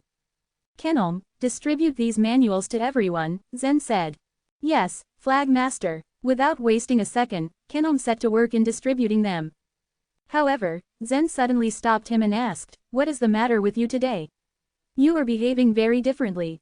Everyone, including Zen, treated each other as brothers. However, soon after Zen came back from the Dragon City, they started addressing him as Flag Master. Although it didn't matter, Zen felt very uncomfortable. Zen, you are our Flag Master. We unanimously agreed to change the way we address you, said Belden with a smile. All of them had earlier discussed and reached an agreement. When Zen first came to the Oneness Sky Palace, they just followed him all the way. Zen was under no obligation to take care of them, yet he did. Zen took them away from the Origin Mountain just because of Daisy's sarcastic comments. Now that Zen was their Flag Master, they could only count on him. For that, they had to obey some rules. This was proposed by Belden and got everyone's approval. Just as Zen was about to speak, one of the disciples suddenly shouted, it is the Light Rain Swordsmanship. This is the swordsmanship of our Swordlight Palace. Calamity-destroying swordsmanship, Hidden Wind swordsmanship. Belden's eyes were filled with excitement as he kept hearing the different names of the swordsmanship manuals. Zen was surprised and asked curiously, have you all seen these swordsmanship manuals before? There were probably hundreds of thousands of swordsmanship manuals on the first floor of the Truth Library. Those swordsmanship manuals chosen by Monica were merely a tiny lot. Belden shook his head. No, I am seeing them for the first time. Then why do you all seem to be aware about them? Zen asked curiously. Belden responded with a smile, true, we haven't seen or read the manuals before. But we've all read the swordsmanship manual list before. These swordsmanship manuals are recorded on the list which divides the truth swordsmanship manuals into 6 levels. All of these, which you gathered for us, are at the 4th level. There are only 7 4th-level swordsmanship manuals in our Swordlight Palace, and the disciples were not qualified to cultivate them at all. The 4th-level swordsmanship manual was very rare in the Swordlight Palace. As for Belden and Elgin, they could have the qualifications to cultivate such swordsmanship only after they reached the other shore realm. Oh, I see, Zen nodded. In fact, Belden was equally interested about the truth swordsmanship manuals.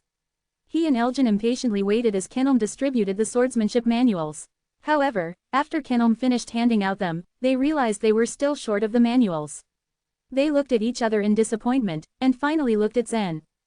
Here are the swordsmanship manuals for you, Zen said with a smile, as he conjured some more manuals. But I don't know which level they are at. Chapter 2649, Entering a Huge Whirlpool Again. The swordsmanship manuals on the 2nd floor of the Truth Library had requirements on compatibility degree of Truth of Godly Way, so Zen could only buy manuals for Belden and some others who were outstandingly talented among the disciples of the Swordlight Palace. As to the grading system for the swordsmanship manuals on the list of the Swordlight Palace, Zen had no idea. Zen took out 8 swordsmanship manuals under the eager eyes of Belden and the others. As Belden took them from Zen, his face shifted when he saw Buddhist swordsmanship written on the cover of one of the swordsmanship manuals. Elgin and the others walked up to Belden and grabbed a swordsmanship manual each from his hands. One of them looked his swordsmanship manual over and his eyes widened. He exclaimed, "Divine River Swordsmanship. This is the swordsmanship the former leader has cultivated." Belden nodded, his expression serious. These are all 6th-level swordsmanship manuals. They belong to the top truth thurgies on the swordsmanship manual list. You must have paid a heavy price for these swordsmanship manuals, he said to Zen. Zen waved a hand. He had earned 15 million divine crystals not long after he had entered the source world. It might have been by luck, but he could use them for a long time. These 8 swordsmanship manuals altogether had only cost him about 300,000 divine crystals. Flag Master, can I practice this swordsmanship? Elgin looked at Zen eagerly. The other disciples held on to their swordsmanship manuals, their hands trembling. To the disciples of the Swordlight Palace, these swordsmanship manuals only existed in legends. They weren't allowed to practice these swordsmanship manuals even if they were direct descendants of the Chu clan and the Bai clan. Only core members of the Swordlight Palace were qualified to practice them. Take any you like. These swordsmanship manuals are yours, Zen said with a smile. The place suddenly fell silent as the disciples began to carefully read the swordsmanship manuals they were holding. Zen looked up at the sky. The sunset glow tinted the sky red. There was still an hour before it would get dark. So he found a corner, settled in, and opened the manual on the Godly Ways blending swordsmanship to study it. According to Belden, the swordsmanship manual list had classified swordsmanship manuals all over the world into 6 grades. Since the Godly Ways blending swordsmanship in his hand was a supreme swordsmanship manual, he assumed it might not be included in the list.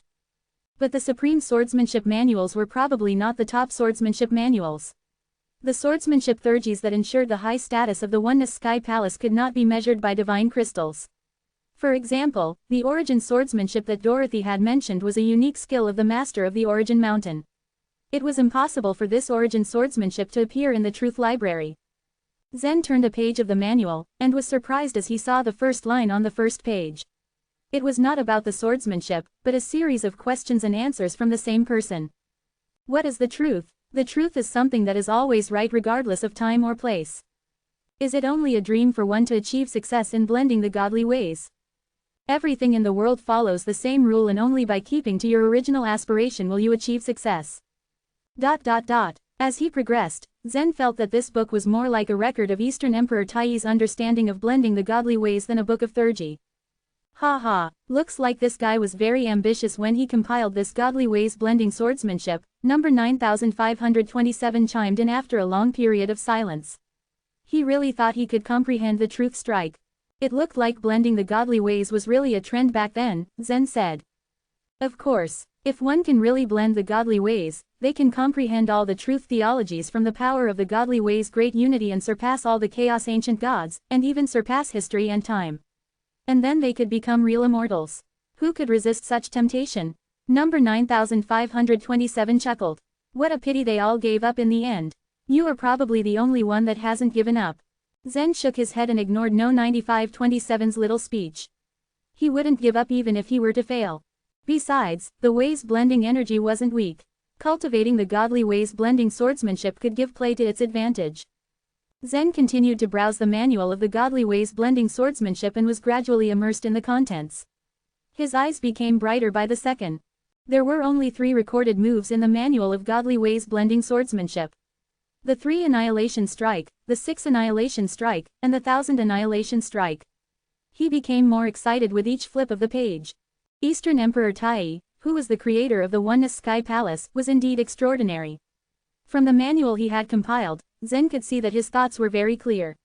He had divided the way's blending energy into 3 stages, each stage having a different power that could almost activate the way's blending energy to the maximum. On the other hand, Zen hadn't made full use of his way's blending strike. Every time he blended another godly way, the power of the strike would increase. But the increase was largely attributed to the power of the way's blending energy. In addition to the 3 moves of the godly way's blending swordsmanship, the truth strike was also mentioned at the end of the manual. But the truth strike was only Eastern Emperor Tai's speculation, which was why the godly way's blending swordsmanship was incomplete. It will take some time to comprehend the godly way's blending swordsmanship. Zen had only roughly scanned the manual. No matter how gifted he was, it would be impossible for him to master it in a short time. An hour had passed without anyone noticing. When he closed the manual, a beam of starlight shot out again from the Dragon City. The starlight kept splitting into thousands of silver swords that rained down from the sky. Once Zen put the manual away, he closed his eyes and began to recite the truth of eternal sword intent. After a while, his soul entered the Sea of Truth. Just as Zen entered the Sea of Truth, he heard Ear Mouse's voice from close by. "I've already given you the divine crystals. Why haven't I seen him? What's the hurry? Do you think 15 million divine crystals is a large amount that could make him come at any moment?" Dorothy replied. It looked like Dorothy had already come to the Sea of Truth. The Ear Mouse, afraid of getting stood up, urged and complained incessantly. "Here he comes at last." The Ear Mouse became excited when Zen appeared outside the huge whirlpool. Zen looked at the Ear Mouse, and then said to Dorothy, "Wait for me. After I unlock the whirlpool, you tell the Ear Mouse to leave first." He then withdrew from the Sea of Truth. Why did he disappear again? The Ear Mouse squeaked again, anxious that Zen had left. Dorothy ignored the Ear Mouse and stayed put beside the huge whirlpool. Zen's body was a must to unlock the huge whirlpool, and his body was now still at the second line. Earlier in the day, Zen had learned from Monica that there was no secret practice room outside the Dragon City. So if he wanted to find a secret place, he needed to sneak underground. Many people went underground if they didn't want to be disturbed. Zen exited the Sea of Truth, reached out a hand, and gently pressed it to the ground. A huge force spread downwards, a slight tremor shaking the ground. Moments later, a huge pit about 100 feet deep appeared under his feet. He then set a barrier around this pit and hid himself inside it. The others were either immersing themselves in comprehending the truth theurgies, or wandering around the Sea of Truth. They wouldn't care even if they noticed Zen's actions. After all, it was none of their business. Zen ignited the flame and once again, landed on the Sea of Truth. It was much easier for him to use his body to cross the sea than to use his soul of light. There was resistance at the 3rd and the 4th lines, but it didn't affect Zen. He swam for 4 hours in the Sea of Truth before he saw the huge whirlpool. He could even faintly see the outlines of Dorothy and the Ear Mouse in the distance. The Ear Mouse only knew that Zen could unlock the huge whirlpool. But Zen didn't want to expose his method of unlocking the huge whirlpool to it. So he decided to enter the whirlpool from its other end. The moment he made up his mind, his body was sucked into the bottom of the whirlpool. This time, Zen felt at ease since he was now familiar with the process.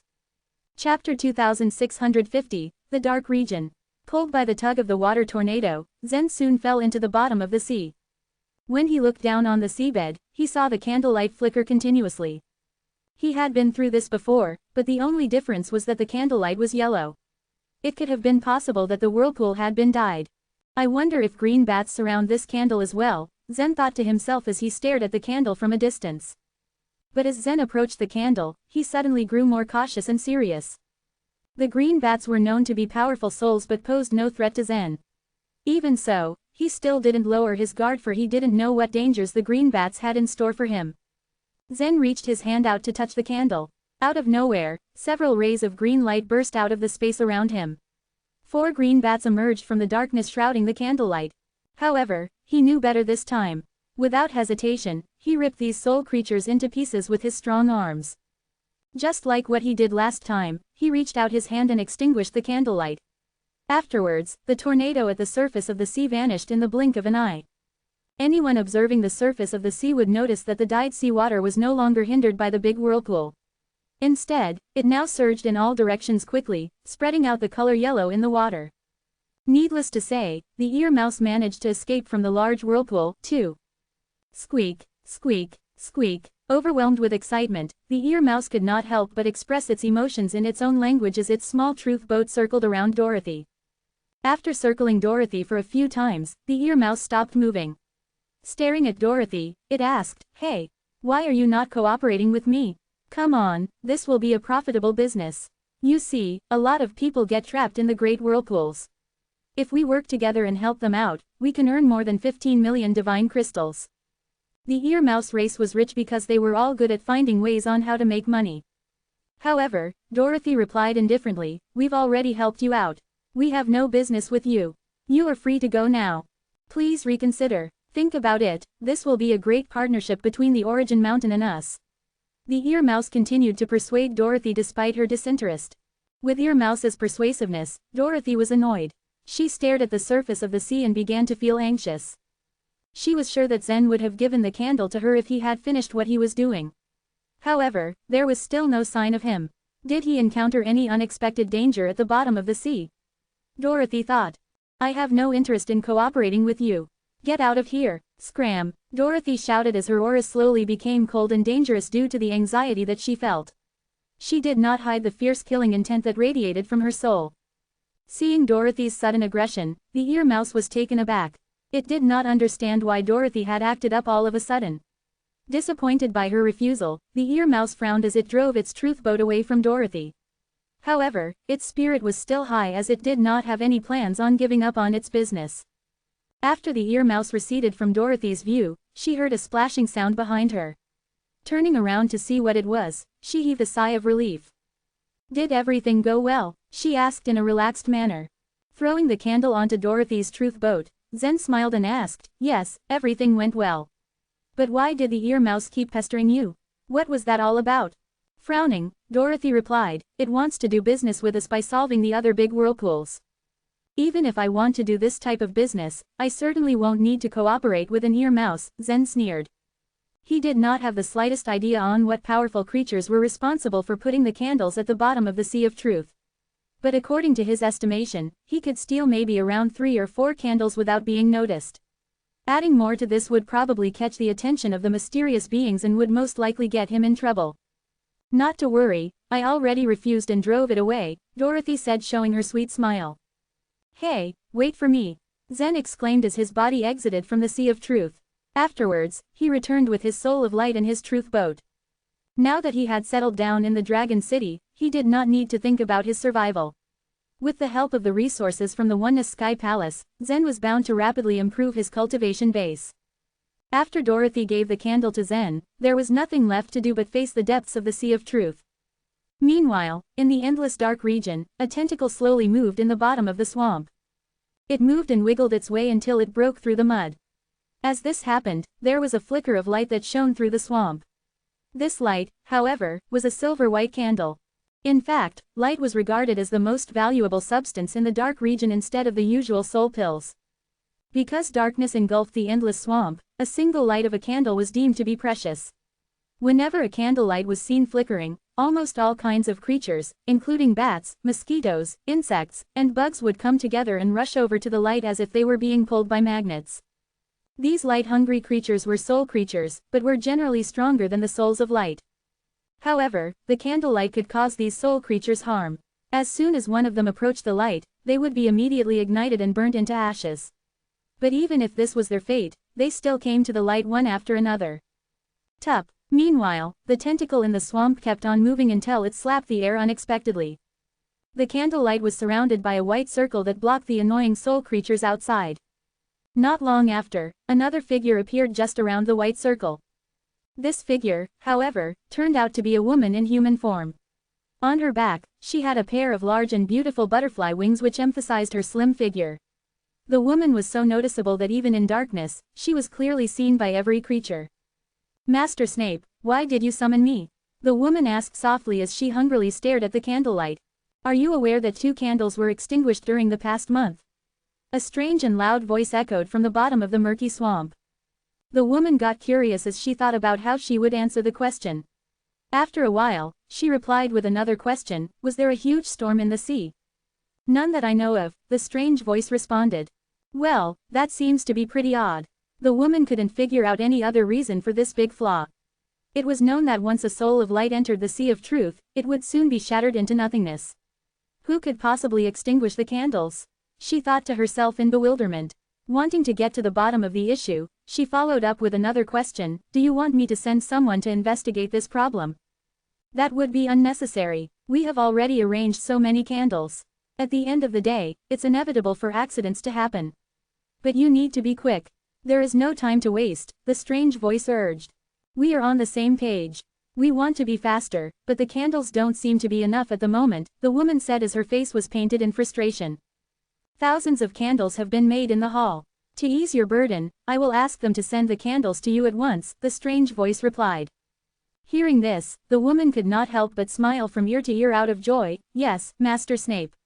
She then added, "But Master Snape, in order to seal off the sea of truth, it would involve millions, or even over tens of millions of candles.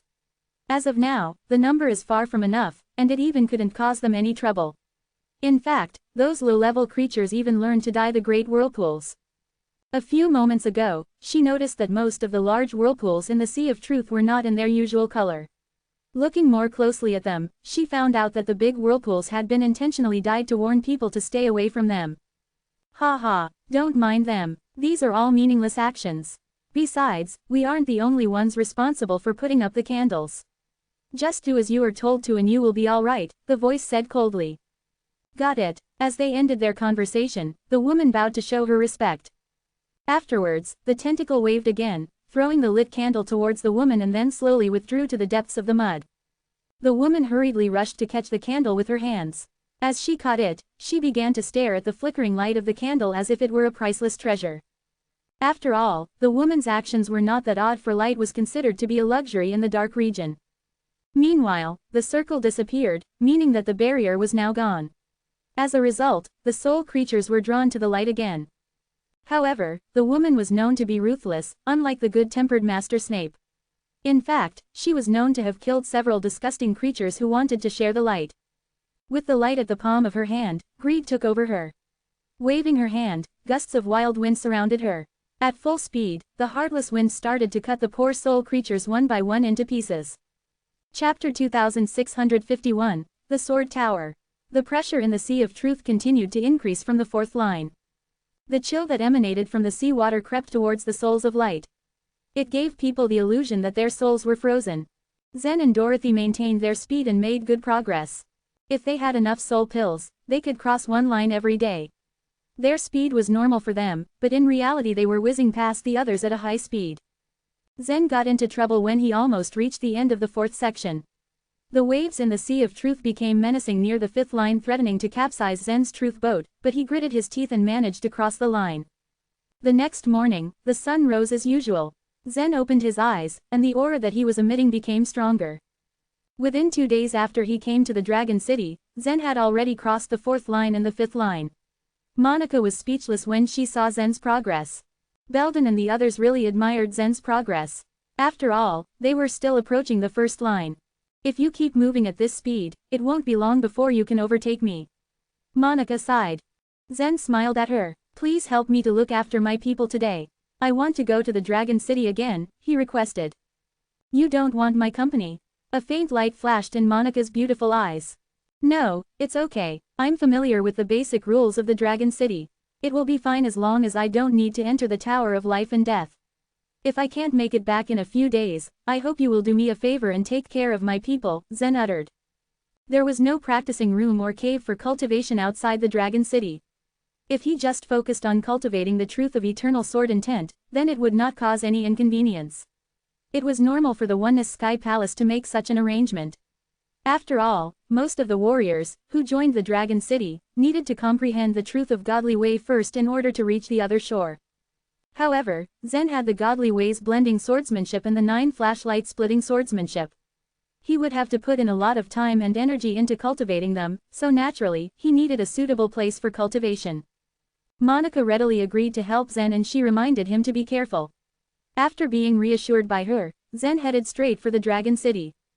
To the west of the Dragon City, there stood a gourd-shaped tall tower. Its surface was painted dark red, making it a very striking structure. He had learned from Monica when they visited it yesterday that it was the sword tower of the Dragon City, and also the only place for cultivation in the city. Zen had made a mental note then. Monica had advised him that it would be better for him to go there after he reached the other shore realm. She did not explain the reason behind it though. When Zen pushed the door open, he saw an old man with a mask leaning on the side. He seemed to be resting with his eyes closed. When Zen entered the room, the masked old man just pointed outside without opening his eyes and yelled, "You haven't even reached the other shore. Get out." His voice had formidable power and authority, which made Zen stop in his tracks and frown. The old man cultivated the truth of holy words, which was rarely seen in the Dragon City. Zen ruminated for a while and said, "The sword tower is open to everyone. I haven't heard of this rule that people can enter it only after they reach the other shore realm." The masked old man didn't expect Zen to refute him. He finally opened his eyes and looked at him. "If you are willing to pay enough divine crystals, you can go in. The premise is that you should not be afraid of death. I am telling you for your own good," he said with a gentle smile. "Is the sword tower really so dangerous?" Zen asked incredulously. "It is for you." The masked old man squinted at Zen impatiently and said, "Please go now and come back after you reach the other shore." Since Zen was already here, he had no intentions of returning. With a flip of his hand, several divine crystals appeared in his hand. He said loudly, "If the sword tower is open to everyone, there is no reason to prevent people from entering it." Seeing the divine crystals, the old man looked at Zen in surprise. He shook his head helplessly and muttered, "There are always some people who want to be humiliated and are not afraid of death. Come with me," barked the old man. He led Zen into the tower despite his misgivings. The inner space of the sword tower was huge. There was a spiral-shaped internal structure and there were many rooms scattered there. There were many sword platforms in front of the rooms, and a small jade plate was placed atop each of them. You can put the divine crystals on the jade plate to open the door. It costs 100 divine crystals for 1 day. However, the time law rate in the room is 10 times faster than that in the outside world. When the time is up, you will be kicked out of the room.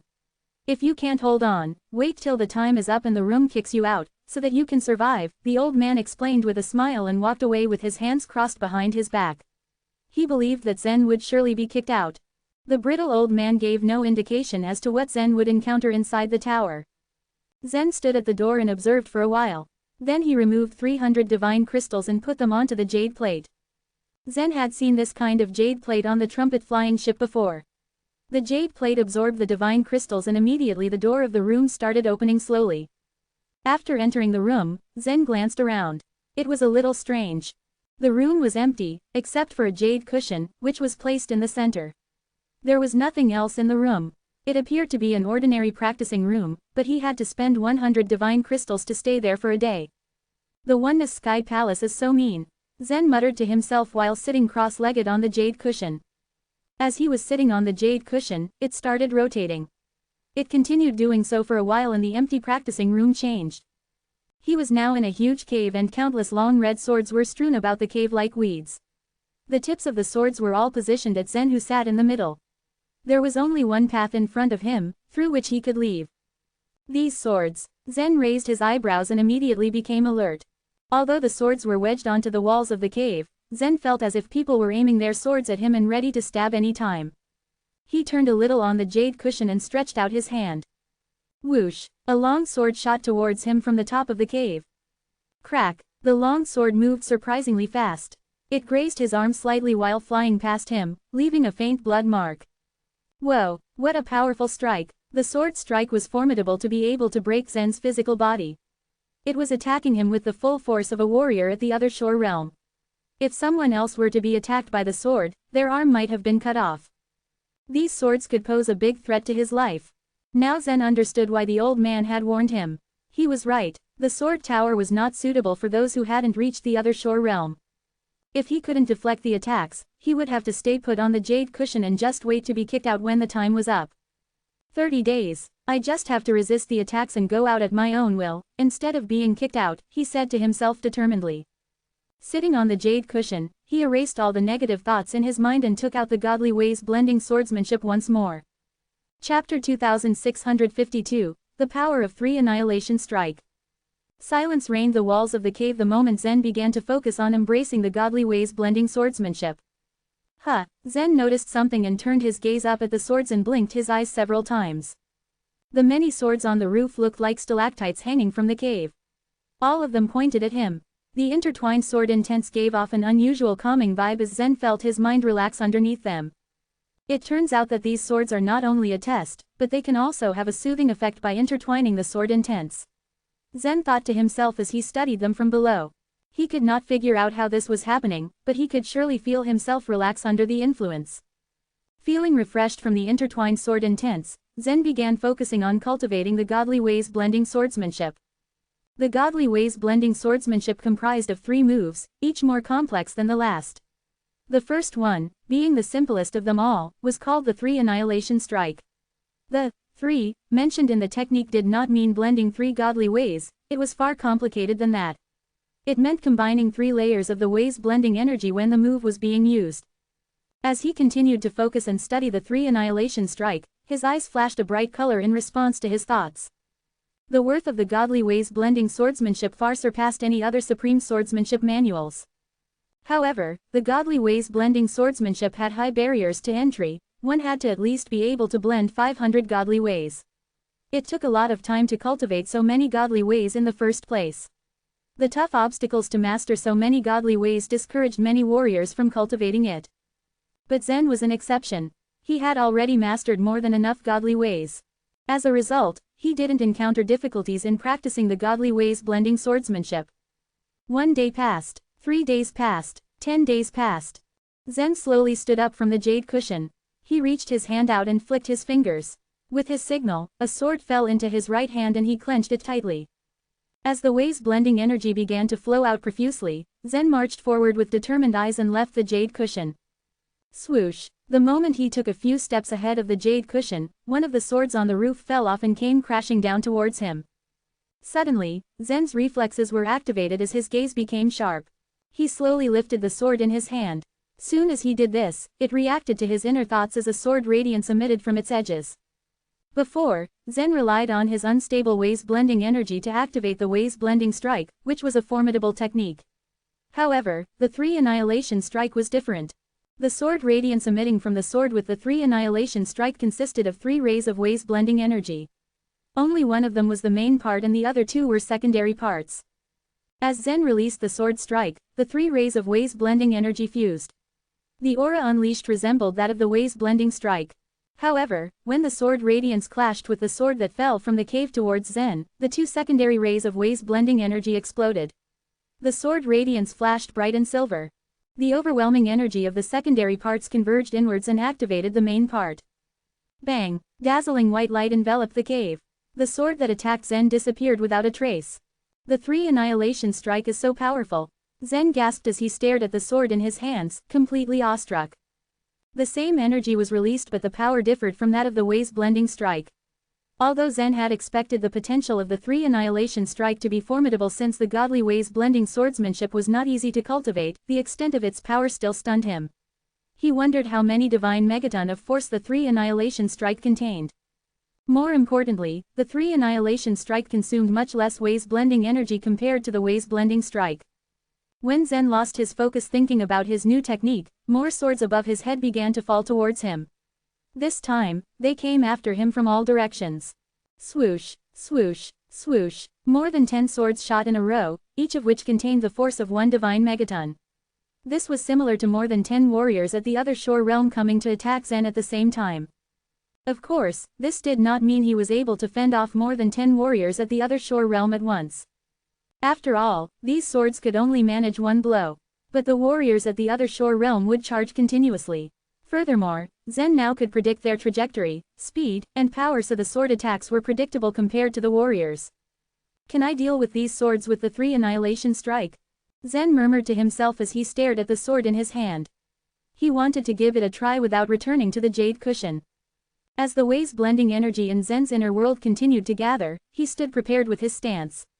He began to fight back with the sword in his hand, and streaks of sword radiances flared up in all directions around him.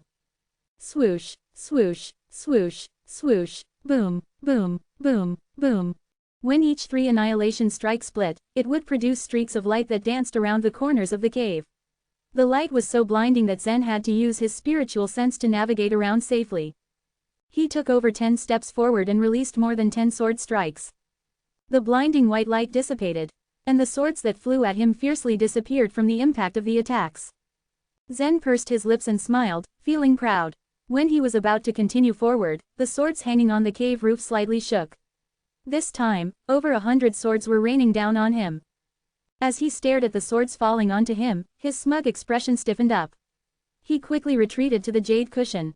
Bang, bang, bang, bang, over 100 swords surrounded him, but were blocked by an invisible force. His face darkened as he looked around himself surrounded by the swords which almost killed him. No wonder the old man said that I might die inside the room. Even those who have reached the other shore realm would find it difficult to deal with these swords, let alone the true gods, he thought to himself as he let out a sigh of relief. Although he knew he would be kicked out of the room after 30 days, he didn't want to leave in such an embarrassing way. 6 annihilation strike, Zen murmured as his face brightened. The 6 annihilation strike was much more powerful than the 3 annihilation strike, but they were similar in principle. According to the rules of the godly ways blending swordsmanship, many layers of ways blending energy burst out one by one, leading to the power increase. When one used the 6 annihilation strike, 5 layers of ways blending energy would burst out in total. As for the 1000 annihilation strike, the number of 1000 was only virtual. Even if only 7 or 8 layers of ways blending energy burst out, it was still called the 1000 annihilation strike. However, the godly ways blending swordsmanship also recorded that there was a possibility of 1000 layers of ways blending energy to burst out using that technique. It was hard for Zen to imagine how powerful it would be. But as the godly ways blending swordsmanship was incomplete, even Eastern Emperor Tai himself could not reach that level. After learning the 3 annihilation strike, Zen thought he was strong enough to beat these swords. However, there were so many swords in the cave, and even if he managed to use the 6 annihilation strike, it would still be difficult for him to leave the cave. In the end, Zen's attention was focused on learning the 9 flashlight splitting swordsmanship. Zen had his reasons to prefer the 9 flashlight splitting swordsmanship over the sword texture technique. The sword texture technique was so impactful that it was capable of killing the target in one shot. However, the user had to have a high level of cultivation to perfect it. Zen had already mastered the ways blending strike, it was only natural he'd go for something else more challenging and valuable. After all, only the best things attracted his attention. Nothing else was worth his time and effort. In the next 20 days, Zen sat atop the jade cushion in the cave and worked on studying the 9 flashlight splitting swordsmanship. To him, the challenge of cultivating it far surpassed that of the godly ways blending swordsmanship. He was determined on emerging victorious from the cave after his 30 days ended. If he got confused over something, he'd morph himself into an avatar and practice in his inner world. Time flew, and 30 days had passed in the cave. Meanwhile, 3 days had passed outside the sword tower. The old man glanced at the rooms in the sword tower. He paced back and forth with his hands behind his back, thinking Zen would soon get kicked out of his room. The old man disliked most of the young people because they would not listen to his advice. Thinking about Zen getting thrown out, he decided to mock him over not listening to him. Suddenly, he heard a muffled voice. One of the rooms of the sword tower opened, and a warrior cultivating in the sword tower collapsed out of it. Chapter 2653, Report to the Superior. The sword tower was famous for its difficulty. It was not rare to see warriors getting kicked out of the rooms of the tower. Some of its rooms were so hard that even other shore realm warriors would find themselves defeated and ejected. The young man who was kicked out of his room quickly stood up and brushed himself off, looking self-conscious. He glanced towards the old man standing nearby. Master Sellers, this is a bit embarrassing. You've been here for 6 months, right? How many times have you been kicked out? Asked the old man, whose name was Sellers Wen. This is the 4th time, the young man replied honestly. Useless. You're complete rubbish, Sellers Wen said coldly. Instead of getting offended, the young man grinned wryly. All the cultivators in Dragon City were familiar with Sellers Wen, and knew that he was very soft-hearted, despite his outward curtness and short temper. The young man, for example, couldn't afford the room's fee twice. He had only been able to enter the sword tower to cultivate because Sellers Wen was generous enough to lend him divine crystals. They heard the sound of a door being pushed open, and turned towards it. A man in a silk robe emerged. He had an extraordinary aura around him. Although he had just reached the other shore realm, it was clear that he already possessed great strength and power. The man bowed to Sellers Wen, and then left without saying a word. Look at him. Hail Lin's cultivation base is similar to yours. He has been cultivating in the middle floor of the sword tower, yet he has managed to come out safely, said Sellers Wen, watching the man's receding figure with satisfaction. He is much better than you, and is likely to be chosen. Really? The young man asked. His eyes held a trace of envy. There were two ways to advance in Dragon City. The first one was to start as a flag master, become an alliance chief, and then rise to a oneness guard. It was a long and difficult process. The second road was more straightforward. To advance, you had to be chosen by the Oneness Sky Palace. This was a shortcut that many warriors in the Dragon City yearned to take. However, only those who had the most talent and strength were ever chosen by the Oneness Sky Palace. It was an option only given to a few geniuses. The vast majority of warriors could only advance one step at a time. Sellers Wen saw the disconsolate look on the young man's face and patted him on the back. You have just reached the other shore realm. Keep working hard. You must try to have a good command of the other shore token, and maybe you can even catch up with Hale. After all, while he is better than you are also better than many people on your same level in Dragon City. Sellers Wen was in charge of the sword tower that had a different mandate than the others. He had the task of selecting the best disciples for the Oneness Sky Palace, and was often on the lookout for great talents and geniuses in Dragon City who would be worthy of joining it. It was a pity that only Hale Lin seemed to meet his high standards. For now, anyway. The young man perked up a little at Sellers Wen's encouraging words. Meanwhile, another door of the sword tower opened. This time, it was Zen who came out. Zen had just completed a challenge that was hard even for him. He had been caught off guard to face 16 huge swords guarding the entrance of the cave, each one thrice as powerful as an ordinary sword. He had to admit that he'd gotten lucky. He had managed to make it through, but it could have gone the other way, too. He couldn't deal with the ordinary swords just through the 3 annihilation strike, and he couldn't deal with the huge swords just through the 9 flashlight-splitting swordsmanship. It could be said that both skills contributed a lot to his success. At any rate, he'd been successful and escaped the room safely.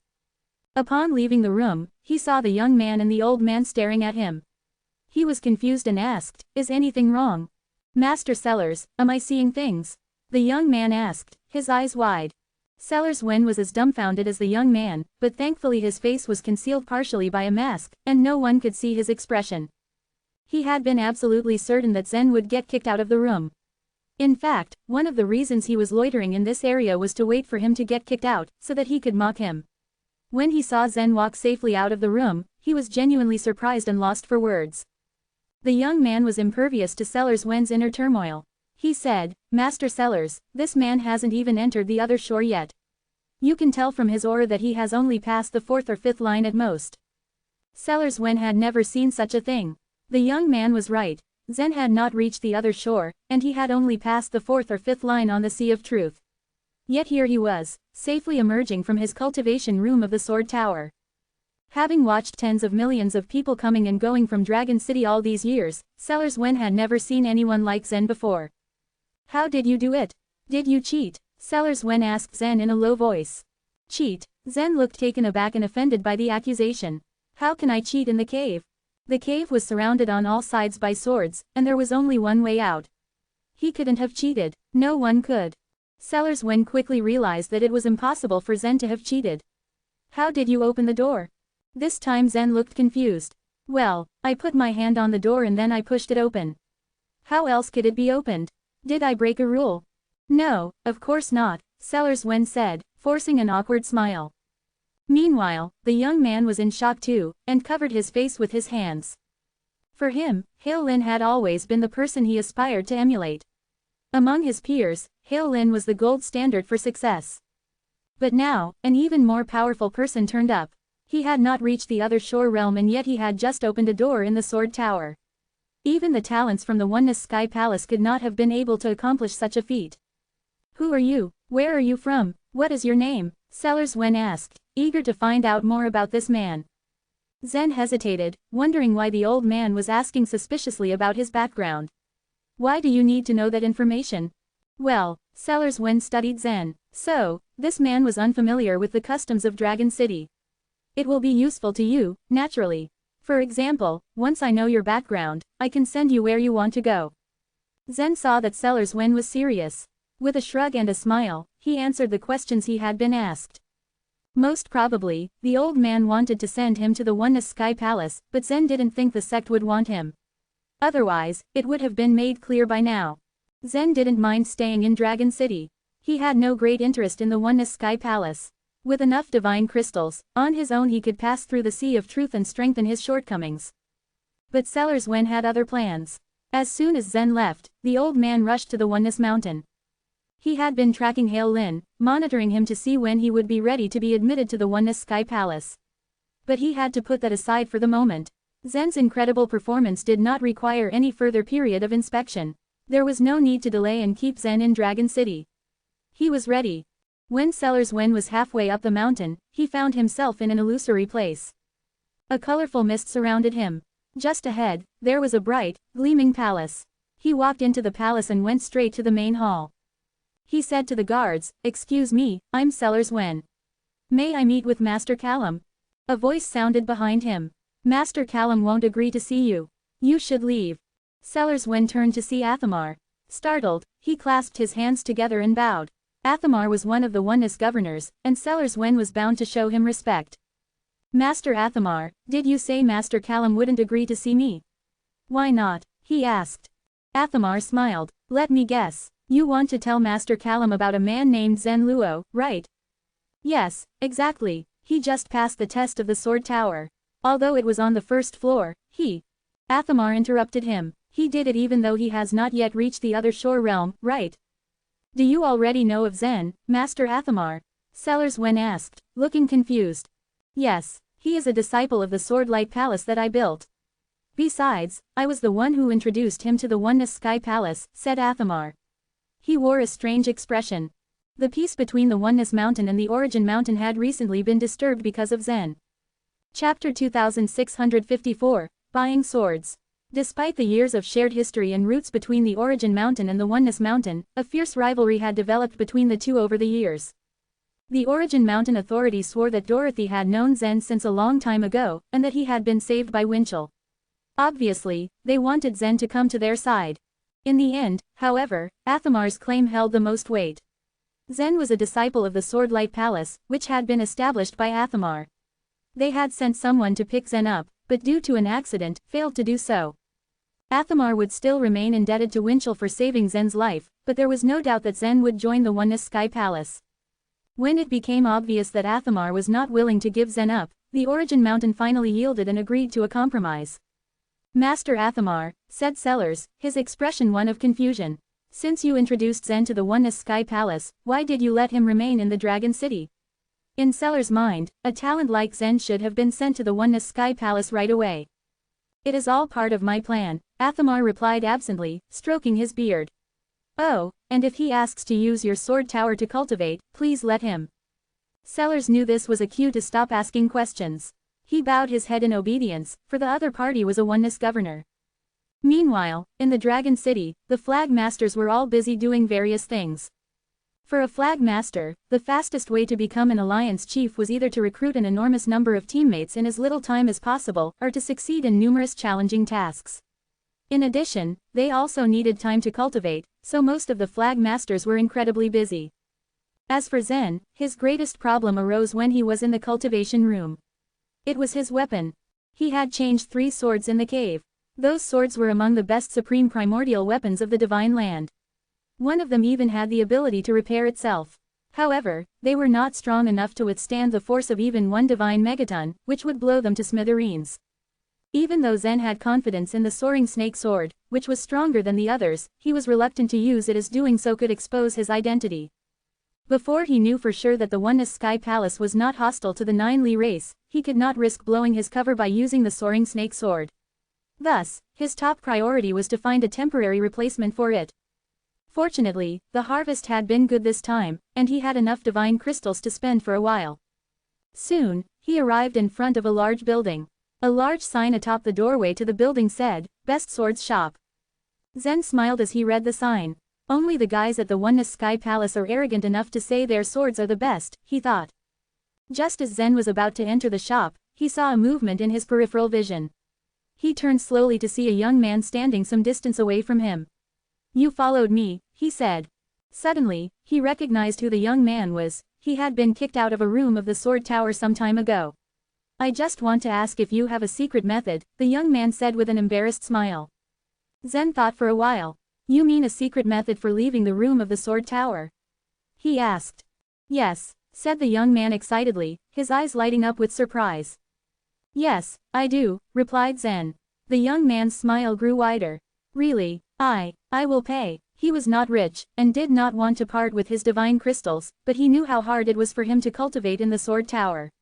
"I can give you 100 divine crystals. Please tell me the secret method." "You don't have to give me any divine crystals," Zen said with a smile. "The method is simple, you have to be stronger than me. That's it. Then, I guarantee you will come out of the Sword Tower safely." "What, are you saying I'm weaker than you?" the young man asked, his eyes widening. Although he had just reached the other shore realm, his other shore token was not weak at all.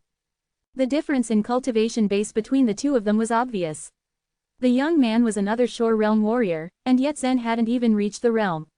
Even though Zen had managed to leave the cultivation room safely, the young man thought Zen had a trick up his sleeve that he didn't want to share. "That's exactly what I mean," Zen replied coldly, before turning around and stepping into the Best Swords shop. But the young man followed him into the shop. "Hey, hey," the young man shouted behind him. Suddenly, he stopped in his tracks and looked around him, seeming to have forgotten why he had entered in the first place. "Do you want to buy a sword?" he asked sheepishly. "Yes," replied Zen curtly. "I can give you some advice. My name is Gantsu. Have you heard of the Su clan in the Bloom Divine Province? It is a clan famous for weapon refining. Most of the swords in the Oneness Sky Palace are exclusively provided by our Su clan," Gantsu said proudly, continuing to follow Zen and occasionally breaking into a jog to keep up with him. Gantsu's offer seemed to have fallen on deaf ears. Zen ignored him and concentrated on the swords on the shelves of the shop. The swords were lined up on the shelves, one after the other. A faint fragrance emanated from them, and it was hard to pinpoint what they were treated with. "I know each of the Swordlight Palace's disciples already owns a cyan sword. Even so, I should buy a sword for each of them and for anyone else that chooses to join me in the future, as a token of my appreciation," thought Zen, scratching his chin. "This sword," Zen said, turning to the salesman and pointing at one of the swords on display. Gantsu, however, stepped forward before Zen could finish his question. "That is the spring sword," he said. "It is made with the spring water from the crane singing spring, another shore token. Our Su clan sells it for 300 divine crystals. Look, they are selling it for 800 divine crystals." The face of the salesman standing nearby darkened. However, Gantsu exuded a certain confidence when he spoke, and so the salesman did not dare argue with him. Zen forced a smile, and his gaze swept towards the sword on the other side. Before he could even open his mouth, Gantsu spoke up again. "Wind-roaring sword. The sword is most famous for its speed." After Gantsu had introduced the backgrounds of more than a dozen swords in a row, Zen made up his mind. Turning to the salesman, he pointed at the shelves. "That one, that one, that one, and that one," he said, pointing out each sword he wanted. Both the salesman and Gantsu stared at Zen, wide-eyed.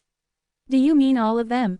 Those 4 swords would cost almost 3,000 divine crystals in total, which was enough to pay the Sword Tower's fee a few times."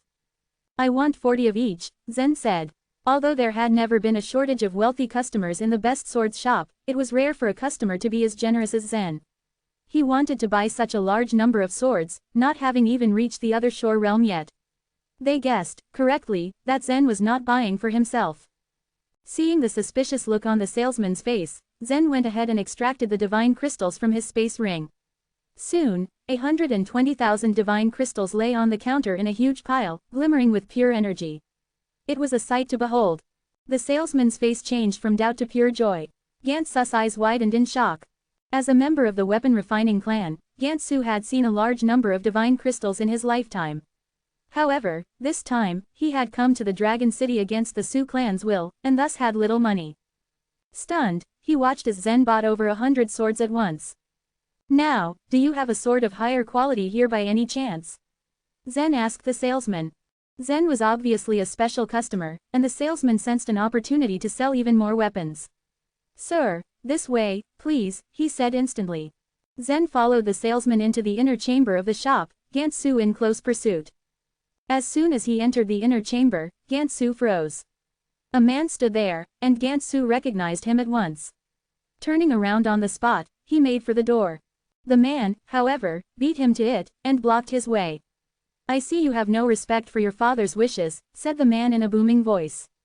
How long are you going to stay here in the Dragon City? Uncle Rankin, let me go. I will never leave the Dragon City, Gantsu pleaded. The Su clan was a famous clan in the Bloom Divine Province and had a good relationship with the Oneness Sky Palace. Naturally, some of those people were serving in the Dragon City. This person was Rankin Su, one of Gant's uncles. Of course, Zen didn't have the time or interest to meddle in such petty conflicts within the Su clan.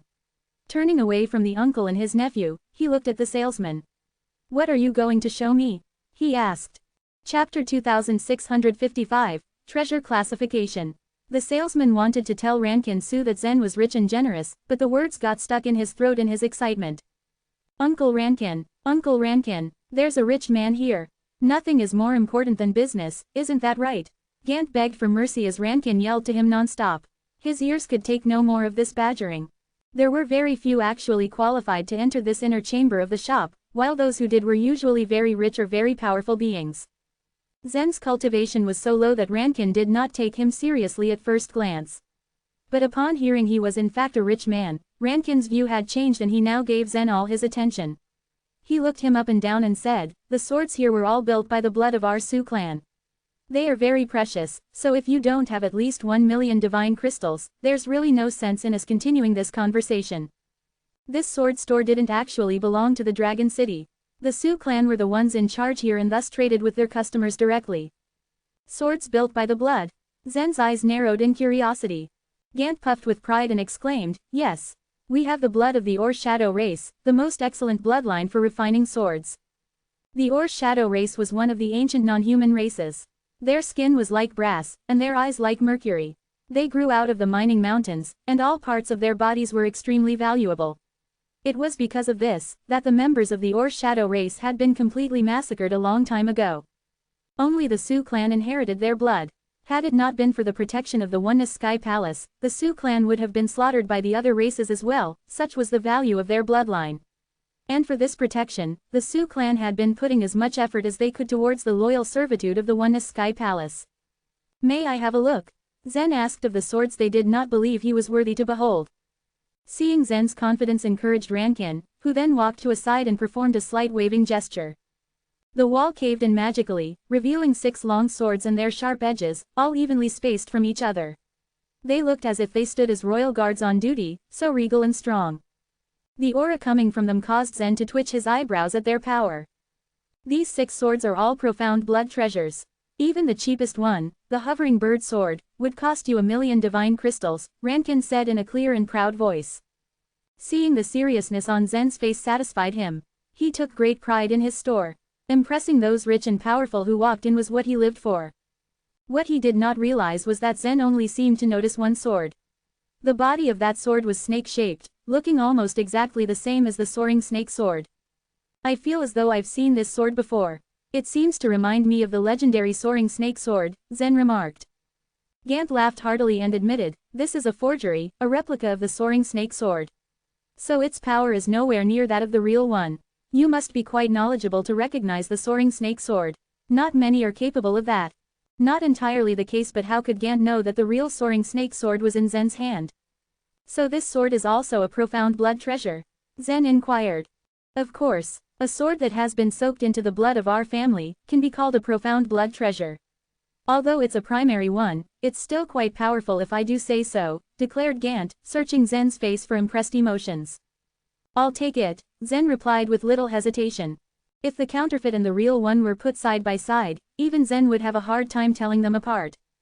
If at some point he had to use the soaring snake sword, he could withdraw the fake one first, he supposed. Don't you need to know the price? Gant pursed his lips. He knew Zen to be very rich, but he'd never seen someone buy a sword without asking the price. Assuming he could afford it niggled Gant somewhat. This sword will cost you 1,500,000 divine crystals. The ease at which Zen took the revelation and payment of the price delighted Rankin. Zen paid him what he was owed and glanced at the swords again. These swords are all profound blood treasures, including the forgery. Then what do you call the real soaring snake sword? Zen asked, a little confused. Real soaring snake sword. Rankin and Gant were both stunned. They had expected Zen would know this, which should be common knowledge. Gant then said slowly and with a smile, after the Middle Ages, all the magic weapons in the world were classified. There are profound blood treasure, other shore treasure and grand nature treasure, and each of the three types can be sub-categorized into 3 levels. After a pause, Gant continued, and the real soaring snake sword is a primary grand nature treasure. Only the primary level? Zen asked, shocked. Seeing that Zen was slightly disappointed by this, Rankin and his nephew couldn't help but chuckle. Gant finally let out, only the primary level, ha ha ha. The forging of a grand nature treasure requires pristine materials, which came into existence before the chaos had been broken. This is no easy task. There are only dozens of such grand nature treasures in the entire source world. The reason why the soaring snake sword is only a primary one is because it does not contain that many pristine materials. Even so, it's more than enough to cause a massive stir among every race. I see. Zen nodded. As Gant had said, profound blood treasures were sacred weapons forged by noble blood, while other shore treasures contained other shore tokens. As for grand nature treasures, they were made from pristine materials. Such a magical weapon was 1 in a million, rare and precious beyond compare. After getting a general understanding of the treasure classification, Zen looked up at the wall. When Rankin had shown him the 6 swords, he had noticed 2. One was a copy of the soaring snake sword, and the other. It appeared ordinary in shape, but the blood light it held within made people tremble in fear. Just the faint light of it seemed to be capable of devouring someone in minutes. What's the price of this one? Zen asked of this second sword. As Zen made mention of the sword, Gant's face sank as his heart did too. From the blood light, Gant could tell the maker of the sword, the one who had been oppressed for so long. Thinking of how miserable she looked, Gant could not help but feel a deep sadness. Rankin, on the other hand, was a stark contrast of Gant. He gave Zen a thumbs up and said, "You're good. This is the snow sword. A premium profound blood treasure. It also just so happens to be the best sword in our store. Although this sword doesn't have any other shore tokens, it is comparable to some other shore treasures. The price is 8 million divine crystals." Zen was a bit startled by the high price. However, he was quite fond of this sword, and the fake soaring snake sword was not enough to cope with the enemies he would face. Zen began reasoning with himself on why he should get this sword. The biggest concern was that he still wanted to spend 10 million divine crystals borrowing the yellow paper to study. If he bought this sword, he would likely have to find another way to earn even more divine crystals. Zen gritted his teeth and finally said, "I'll take this one too." Rankin's eyes widened. He never thought that Zen would actually buy it. This was turning into a great day for him. They sold between 3 to 5 such swords a year, and here Zen had already bought 2 at once. Rankin's heart fluttered with excitement and glee, and a smile broke onto his face uncontrollably. "Great, that's great," shouted Rankin, who took down the snow sword excitedly. Zen took out the divine crystals and picked up the sword right away. Just as Zen held the sword and felt its weight, Gant asked, "Could I have a look at the sword?" "Gant, this sword has been sold. It no longer belongs to the Sioux clan. Don't cause any trouble," Rankin scolded. Zen was touched by the gloom that began to fill Gant's eyes. He felt he had no choice but to hand the sword to him for a moment. Gant took a deep breath and carefully held the sword in his arms. After a long while, he reluctantly returned the sword to Zen, at least a little satisfied. Chapter 2656, The Mass Production. Judging from the look on Gant's face, it was possible that this snow sword involved a sad story. However, Zen ignored his reaction since this was obviously the matter of the Sioux clan. Carefully, he stowed the long sword. For some reason, Gant immediately followed when he went out of the best swords shop. "How much longer are you going to keep following me?" Zen asked, getting a little annoyed. Gant seemed a bit troubled, but he answered almost immediately, "Okay, I have decided now." "What have you decided about?" Zen inquired as he became intrigued. "I'll go with you and join your crew," Gant replied earnestly. "Huh, you want to join my crew?" Zen was a little bit shocked with Gant's forwardness. "You are a flag master, right?" To this, Gant promptly responded, yes. Nonetheless, I don't have any problem with giving it up. The flag master I followed and supported before has been promoted to an alliance chief. Naturally, I took up his post as the flag master. He is about to participate in the competition for becoming a oneness guard. Therefore, I am now free to do anything I want. In accordance with the rules of the Dragon City, a person was allowed to relinquish the position of a flag master. However, cases like these were pretty uncommon. In addition to that, the cultivation base of Gant was even higher than Zen's. But if you surrender your post as the flag master, you will not be able to enter the Dragon City anymore. Am I right? Even though Zen wanted his crew to grow even stronger, he was still having second thoughts about letting Gant join them. It's alright, you don't have to worry about that. I have secret and special ways of getting in and out of the Dragon City, Gant replied with a sly smile. One final question, why do you wish to follow me? Zen queried. Gant's face betrayed a subtle hint of shrewdness as he chuckled and told him, hey, I just wanted to follow and support a rich man. With that, Zen accepted Gant's request to join him. After all, the Sioux clan was known for their great skill in weapon refining for generations. Thus, Gant would be a good addition to their crew. In any case, Zen felt as though he wanted to join their crew for a much deeper reason. There was a high possibility that it was because of the sword he had just purchased. Needless to say, Gant gave up his flag the moment they stepped out of the Dragon City. He walked towards an old man and recorded his action. Later on, they headed down to the marketplace outside the Dragon City. The market here was a massive one. Since they had quite some time to spare, Zen began wandering around and checking the different commodities available here. Although it didn't quite rival the Dragon City, there were lots of peculiar things being sold here. And strangely enough, they were very cheap. He even saw a vendor selling latent thurges sealed with runes. After a while, they left the market. Zen proceeded to search for his people. Belden and the others were extremely delighted as they saw him. They immediately surrounded him. Meanwhile, he introduced Gant to them. The disciples were clearly astonished to find out that another Shore Realm warrior agreed to join them. Nevertheless, they reckoned it was a very good decision. Ultimately, they were aware that they needed to strengthen their crew. Soon after, Belden gently flipped his hand and took out a small bottle. He cheerfully turned to Zen and asked him, Flag Master, look at what I've got. Do you have any idea what this is? But before Zen had the chance to examine it carefully, Gant just took one look at it and said, that one is the heavenly pure liquid. Even if it's known as the purest spirit liquid, it's not that rare. On the other hand, it can be used to lower the temperature during the process of weapon refining. And because it is incredibly pure, some people actually use it to produce wine. It seems rather identical to the sword-reading liquid, replied Zen as he scrutinized it. But as he noticed, the heavenly pure liquid did not have a truth aura. Well, that is because sword-reading liquid is created using the heavenly pure liquid. And even though it is incredibly cheap, there are only a few people who are able to use it to make the sword-reading liquid, responded Gant with a shrug. Belden ignored Gant's comment and appeared really excited about this. Again, he turned to Zen and said, Flag Master, the heavenly pure liquid is indeed quite cheap. This bottle has only cost me 10 divine crystals. So, what now? Are you intending to use it to make wine? Gant asked as he casually stretched out his arms. Flag Master, I just had an idea. I bet we can earn a healthy profit if we use this to make the sword-reading liquid, Belden continued while glancing at Gant.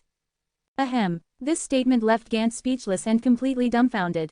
He must have misheard what Belden just said. There were only a few people who could make the sword-reading liquid. That was why it was unbelievably rare.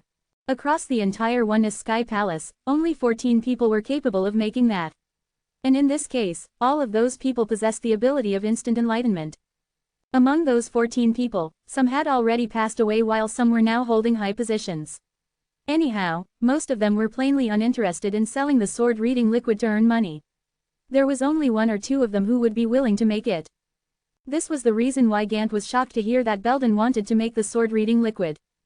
Zen's answer, however, astounded him even more. It is true that we can earn lots of divine crystals if we are able to sell the sword-reading liquid to people. Zen uttered while taking the bottle from Belden. At any rate, the heavenly pure liquid was conveniently inexpensive. He could easily turn it into the sword-reading liquid by using the truth of eternal sword intent. There were no other techniques that required using up his truth of eternal sword intent other than using the soaring snake sword to activate the imperial sword seal. Gant's jaw almost hit the ground as he stared thunderstruck at Zen and asked, Are you really capable of making the sword-reading liquid? Zen casually looked at Gant and then covered the opening of the bottle with his hand. The truth aura spiraled into the bottle. As it happened, the heavenly pure liquid inside it started to swirl slowly. The truth aura is mixing with the liquid. Gant was thoroughly bewildered. He thought the heavenly pure liquid was only useful because of its purity. It was a substance that had no reaction with almost any kind of energy. Because of that, it was absolutely difficult to change its properties.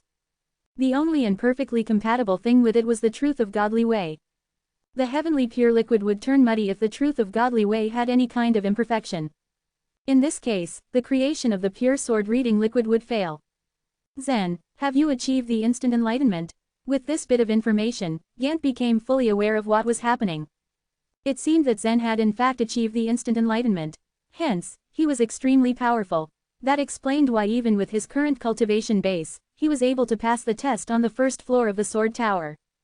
Can you please examine this? Is this the sword-reading liquid? He asked. Gant's face registered a look of surprise as he felt the truth aura in the bottle. After a while, he exclaimed, I see. Now, I understand how you can be so rich without having an extraordinary background.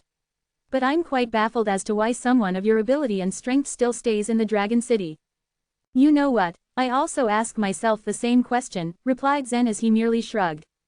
From the ear mouse alone, Zen acquired 15 million divine crystals. But since then, he had purchased many things. Now, he had not many divine crystals left. If he didn't use the inheritance Chiyu left him, he would definitely be impoverished by now. Belden's suggestion would greatly improve their situation. Furthermore, they could earn more divine crystals. Having decided on that, they instantly bought 200 small bottles of heavenly pure liquid from the market. They would be able to sell each bottle of pure sword-reading liquid for 20,000 divine crystals. Even if they only sold it for 10 or 15,000 divine crystals, they could still earn about 2 to 3 million divine crystals. The cost on their end was quite insignificant compared to their profit. By the end of the day, Zen had already finished making the sword-reading liquid. Obviously, Zen would not peddle these himself. He requested Belden and the others to sell them in his stead. The liquid could probably reach more people beyond the sword wall when they traded it in the market. As he gazed at the bottles of sword-reading liquid, Gant also saw the growing mound of divine crystals. He couldn't stop himself from getting amazed. For generations, the Su clan had poured their blood and sweat into refining divine weapons. They gave so much time and effort in refining a weapon, yet they were unable to earn as many divine crystals as Zen had for just one night. Gant felt a bit frustrated. It was difficult for the Su clan and many other powerful clans in the entire Bloom Divine Province to produce an extraordinary warrior who had the perfect compatibility with the truth of godly way. Subsequently, Zen started preparing for his voyage across the Sea of Truth again. Chapter 2657, Jeffrey's Wrath.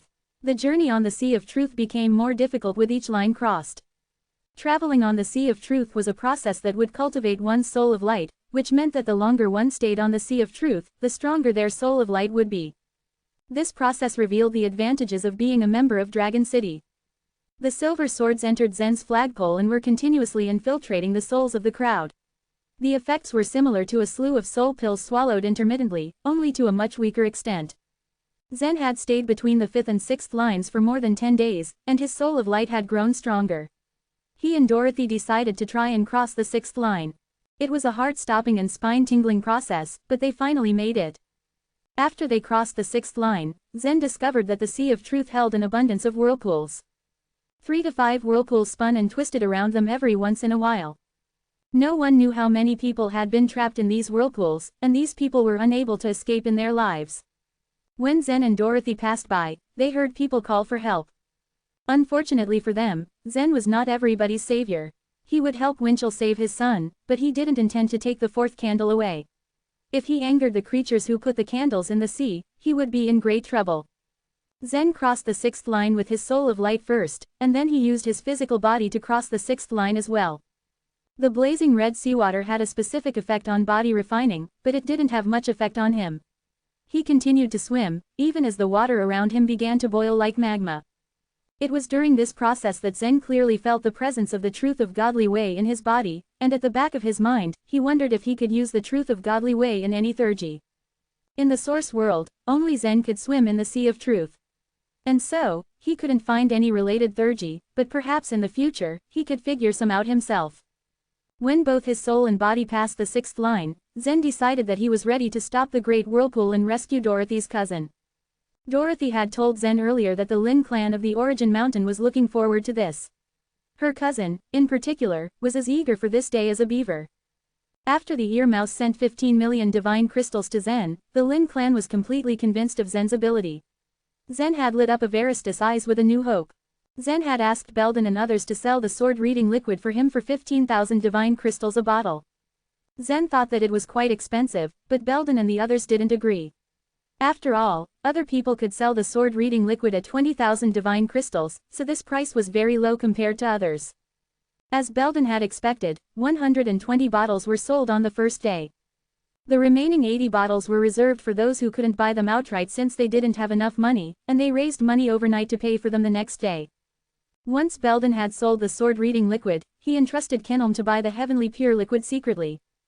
And he was wise to do so, for they were not the only ones who sold the sword-reading liquid, and their actions undoubtedly stole other people's profits and disrupted the market. For the time being, he didn't want to publicize the fact that Zen could make the sword-reading liquid. Although it was unavoidable that the other sellers would find out, he preferred to keep it low-key to help Zen earn a lot of divine crystals first. And it was a success, as in the past days, he had earned a lot of divine crystals for Zen. Of course, Zen didn't take all of these divine crystals. He only took a portion for himself, and then he gave the rest to his team. Gant was overjoyed when he also received 10,000 divine crystals. After he ran away from home and went to Dragon City, it was very difficult for him to take out hundreds of divine crystals. It made him appreciate Zen even more, and he was happier for his decision to follow him. As for his identity as a flag master, he didn't plan to be a good flag master at all because he was the only one in his team. Meanwhile, Zen returned to his inner world again before he would remove the whirlpool that trapped Avaristus. Zen created an avatar and kept his women company. Time flowed faster in his inner world than in the source world. Every time he left the floating island, his inner world, he would adjust the time flow rate so that the two places had the same time flow rate and his women wouldn't have to wait for him for too long. And when he came back to the floating island, he would turn the time flow rate back so that he could spend more time with the women. Zen was looking forward to telling them all the things that had recently happened.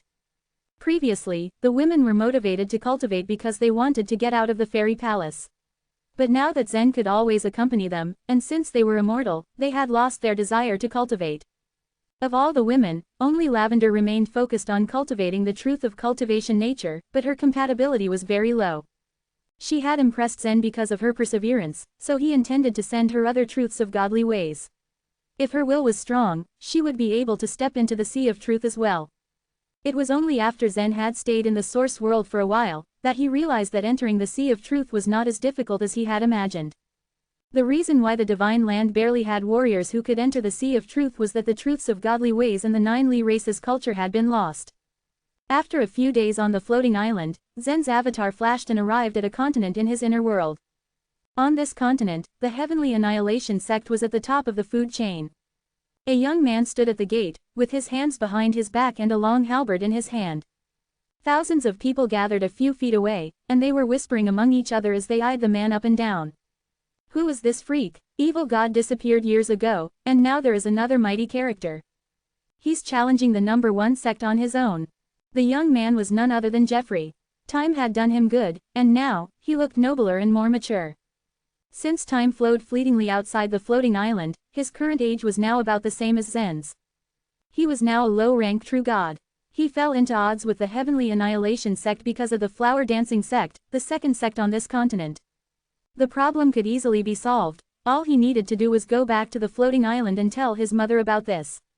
Then his father would solve it for him. This was his father's inner world, and nobody would be able to stand up to him. One look from his father could kill the 3 strongest warriors of the Heavenly Annihilation sect. But Jeffrey didn't want to take the easy way out, he wanted to solve this by himself. He was already competent in terms of skills and talent, and he had a certain understanding of the truth of cultivation nature. He had already defeated 7 people from the Heavenly Annihilation sect in a row. These 7 people were all contemporary peerless masters in this era, but they were all defeated by Jeffrey's single attack. Heavenly Annihilation demons, get out! Jeffrey shouted with his halberd pointed at the gate. Behind his conflict with the Heavenly Annihilation sect was a gorgeous woman, the Holy Maiden of the Flower Dancing sect. Different from his father, Jeffrey had only one lover, and he was furious at the Heavenly Annihilation sect because they dared to antagonize the flower dancing sect. As he spoke, a cold voice suddenly came from the Heavenly Annihilation sect. "Humph, do you think you can just insult everyone in our Heavenly Annihilation sect? I will teach you to respect, boy." It was an old man, and his hair flashed red against the sunlight, as he flew towards Jeffrey. "Good." Jeffrey sneered at the old man and held his halberd at the ready. Red light blazed from his halberd, and his entire body emitted an extraordinary aura that dazzled those who were gathered around them. He was getting ready to attack when Zen suddenly flew out from nowhere and came to stand behind him. Jeffrey paused in surprise, but his face was quickly marred by a frown. He asked, "Dad, why are you here? I don't need your help." Zen smiled in amusement at his reaction, then eyed the old man in front of them and said, "I'm not here to help you. Actually, there's something that I need your help with." And Zen was telling the truth. He had come for the 2 other shore keys, and he wasn't about to fight his son's battles for him. On the other hand, the red-haired old man, one of the Heavenly Annihilation demons, was baffled. He could feel that Zen was only at the life and death realm, so how could this person be Jeffrey's father? Chapter 2658, Shadow on the Other Shore. 10 years ago, Jeffrey had made a name for himself in Zen's inner world. However, without warning, he then disappeared for 3 years. For the years that he went missing, people living on the continent all thought that he had already passed away. But the truth was that during the times that he was away, he had returned to the floating island to cultivate. 3 years had passed, and when Jeffrey returned, his cultivation base had dramatically increased along with his strength that had become more formidable. When he showed up again, everyone was shocked to see his progress. Most of the people started to guess who and what force were behind Jeffrey's improvement. To them, it was a mystery as to what kind of clan was able to cultivate such an amazing warrior. Now, the people didn't need to gossip around anymore. Jeffrey shocked the people when he called the man in front of him, Dad. Did it mean that this man at the life and death realm was the one responsible for his growth and training? Meanwhile, as he was about to challenge the Heavenly Annihilation demons, Zen, his father, came out to stop him. Feeling dejected, Jeffrey could not help but frown at his father's actions. This time, Zen had suppressed his own cultivation base to the life and death realm. He had to do it because if he revealed his true identity, then the people of the Heavenly Annihilation sect would surely fear him and kneel down before him immediately. Heavenly Annihilation demons, wait and see, be ready to fight when I come back. After Jeffrey's voice trailed off, he and Zen traveled to a desolate place using the grand teleportation technique. What is so important? It had better be more important than the demons that I was about to slay, Jeffrey said, pouting his lips out of dismay. Stretching out his hand, Zen showed his son 2 copper sheets, both in the shape of an octagon. He got one of the copper sheets from the tomb in the Excellent City. The things left behind by the former leader of the Swordlight Palace contained nothing valuable except for this shiny copper sheet that had attracted his attention. When he poured the divine crystal's energy into the copper sheet, a map appeared on it with a note written in Sanskrit. But of course, Zen was not able to decipher it as he could not understand the language written on it. On the other hand, it was not until Zen saved the ear mouse and got the second copper sheet that he realized it was called the Other Shore Key. As the name suggested, these 2 copper sheets should be the keys that could unlock the gates of 2 places on the other shore.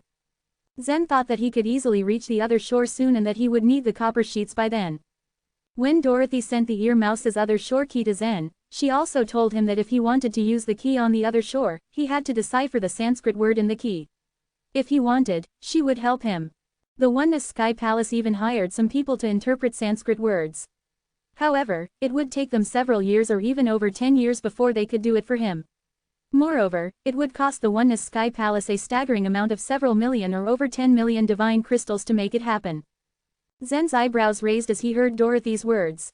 Jeffrey was a talented boy. In fact, he could decode the Sanskrit words in a glance, as if it were his native language. If he took a position in the Oneness Sky Palace, then he would likely be rewarded with a lot of money for his work. Therefore, Zen refused Dorothy's proposal and instead brought the 2 copper sheets back to his inner world. What are these? Jeffrey asked as he carefully observed the 2 copper sheets in his hand. He only saw countless stripes instead of Sanskrit words. Soon, Zen cautiously stretched out his hand and took out a divine crystal from his space ring. When Jeffrey saw the pure energy in the divine crystal, his eyes widened in curiosity. Wanting to know more, he asked, "Whoa, what is that? The energy within is actually so amazing."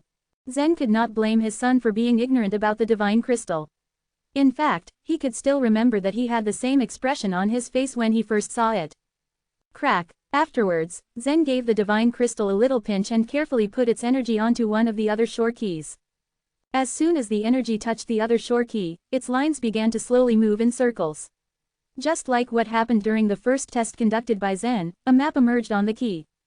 Meanwhile, the other shore key that the ear mouse gave him had the same reaction as soon as he poured the energy of the divine crystal into it. In an instant, two maps appeared along with two Sanskrit words that seemed like they were written in gold. Jeffrey could not contain his excitement upon seeing the golden words in person. However, right after he read both of the words, his excitement turned into confusion.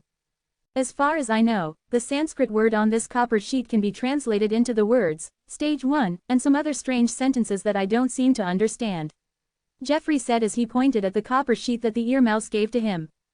On the other hand, this copper sheet reads, Stage 19, and another long unintelligible sentence. Why can't I understand the whole of what's written in these copper plates? Jeffrey stated further. What do you mean? Zen furrowed his brows as he wanted to learn more. In a daze, Jeffrey shook his head and said, I don't know. I've never seen such strange Sanskrit words. This could only mean that they are gibberish and don't contain any meanings. Jeffrey was able to decode almost every Sanskrit word he met in the past. But today, even if he had decoded these two words, he still wasn't able to understand the meanings of them. Zen thought for a while and asked, read those words to me. I'll try to remember them. Okay, Jeffrey proceeded to read the words written on the copper sheets. But as Jeffrey spoke every word, all Zen heard were a bunch of strange syllables that sounded bizarre. Just hearing them made Zen want to laugh out loud. Despite the humor and the strange words, Zen still managed to memorize them completely. Okay, that's it, I'm done, Jeffrey shrugged. It wasn't only Zen who thought that the words were quite odd, for Jeffrey felt the same way. Can I go back now? Yes, you can. Zen gave his son's head a soft pat and smiled. I see that you have a good taste in women. If you really want to marry the woman you like, then you have to tell me first.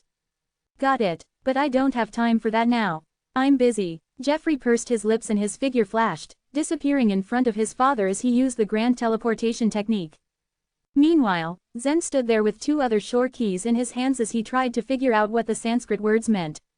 What the ear mouse gave me is another shore key of Stage 1. It means, Zen muttered to himself. The other shore key of Stage 19 might be much more valuable than the one that he got from the ear mouse. Given this, he thought, that ear mouse from the Mice League is indeed cunning. However, Zen had to endure climbing up one step at a time. Once he stepped on the other shore key of Stage 1 would certainly be the most suitable for him. Little did Zen know that there was a huge gap in the value of the two different other shore keys. In fact, the value of the other shore key that he had acquired from the tomb would dramatically increase to over 100 million divine crystals once the Sanskrit word written on it was decoded. On the other hand, the one that he got from the ear mouse was deemed much less valuable. After giving it some thought, Zen flew away and disappeared.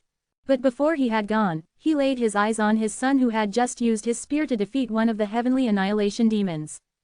This guy, the apple didn't fall too far from the tree. His son was strong-willed and talented just like himself. In fact, his son was more willful than Zen was when he was Jeffrey's age. But at some point, there was no fair comparison between them. In Zen's case, he grew up in his father's inner world and he did not know much about the outside world. As for Jeffrey, he also lived in his father's world but had an adequate understanding of both worlds. As a result, he became fearless. In his heart, he believed that no matter how stubborn he was, someone would come to his aid and support him when he needed one. Meanwhile, after learning the secret of the two copper sheets, Zen immediately left his inner world. A day after, he went to the Sea of Truth to help Evaristus break the huge whirlpool, and by doing this, he also got the third candle. Evaristus had been stuck in the Sea of Truth for so many years. After being rescued, he did not have enough motivation to move forward. Despite this, Zen and Dorothy still wanted to move onward. After they had successfully crossed the 6th line, they soon began heading on to the 7th line. Zen had produced numerous bottles of sword-reading liquid and sold them. After days of selling the merchandise, he and his men noticed that the volume of the sales slowly calmed down. But in fact, they could still earn about 1 million divine crystals on a single day. Even if the price was only 15,000 divine crystals a bottle, only a few people could be able to afford it. After Gant obtained some divine crystals, he entered the Dragon City much often than he used to. As he had said, he could still enter the city without being a flag master. After 3 months, Zen's soul of light got better and stronger. For a period of time, he stayed in the Sea of Truth day in and day out, no matter the cost. During that time, he neither moved forward, nor stepped back. In the Sea of Truth, he just quietly endured the chill of the seawater in order to strengthen his soul of light. At that moment, his soul of light was not much stronger than that of the others. He wasn't able to do much but cultivate. Fortunately, the water's chill was enough to constantly help him in strengthening his soul of light. During the past 3 months, he had accomplished crossing the 7th and 8th lines together with Dorothy. Crossing the 8th line meant that he had almost reached the end of the Sea of Truth. There, he placed his gaze on the blue sea water and saw small crystals that floated in it. These crystals might seem pretty, but they were ruthless enough to erode the truth boats that they were in. Despite this strong obstacle, he remained calm as he knew that this was a test for his soul of light. After Zen crossed the 9th line, he would finally be on the other shore. Meanwhile, from a distance, he faintly saw a vague shadow on the other shore. Not being able to clearly see what it was, he became determined to rush over as fast as he could to investigate. Chapter 2659, A Huge Wave. Between the 1st and the 6th lines, Zen hadn't encountered very many truth boats. After the 6th line, however, things began to change and there were an increasing number of boats floating out on the Sea of Truth. As they reached the 9th line, Zen had a hard time counting the boats because there were suddenly so many. Why are there so many people here in the 9th line? Of course, Zen couldn't help but feel surprised at the sight of the numerous boats floating on the sea. Dorothy giggled and replied, when compared to the 9th line, the first 8 are nothing. Upon reaching here, most people will stop for quite some time and well-needed rest. Take a look at what they are doing. Zen stared out at the quietly floating truth boats with more intent this time, as well as the mediating souls of light. Obviously, they were doing exactly the same thing that Zen had planned to do. They were staying in the 9th line in order to be baptized by the Sea of Truth, making their souls of light stronger. The other shore is a huge threshold for us, so we need to strengthen our souls to cross it. Certain people even stay in the 9th line for years just to get more practice, Dorothy added with a weary smile on her face. The crystals in the sea would erode the truth boats. Fortunately for them, if a truth boat left the Sea of Truth before completely dissipating, it could still recondense once it returned. All Zen could see before him were the countless truth boats, continuously disappearing and condensing themselves. In other words, this location was just an enormous cultivating ground for souls. Shall we begin as well, then? Dorothy questioned Zen as a reminder, still smiling. Zen only nodded silently in agreement.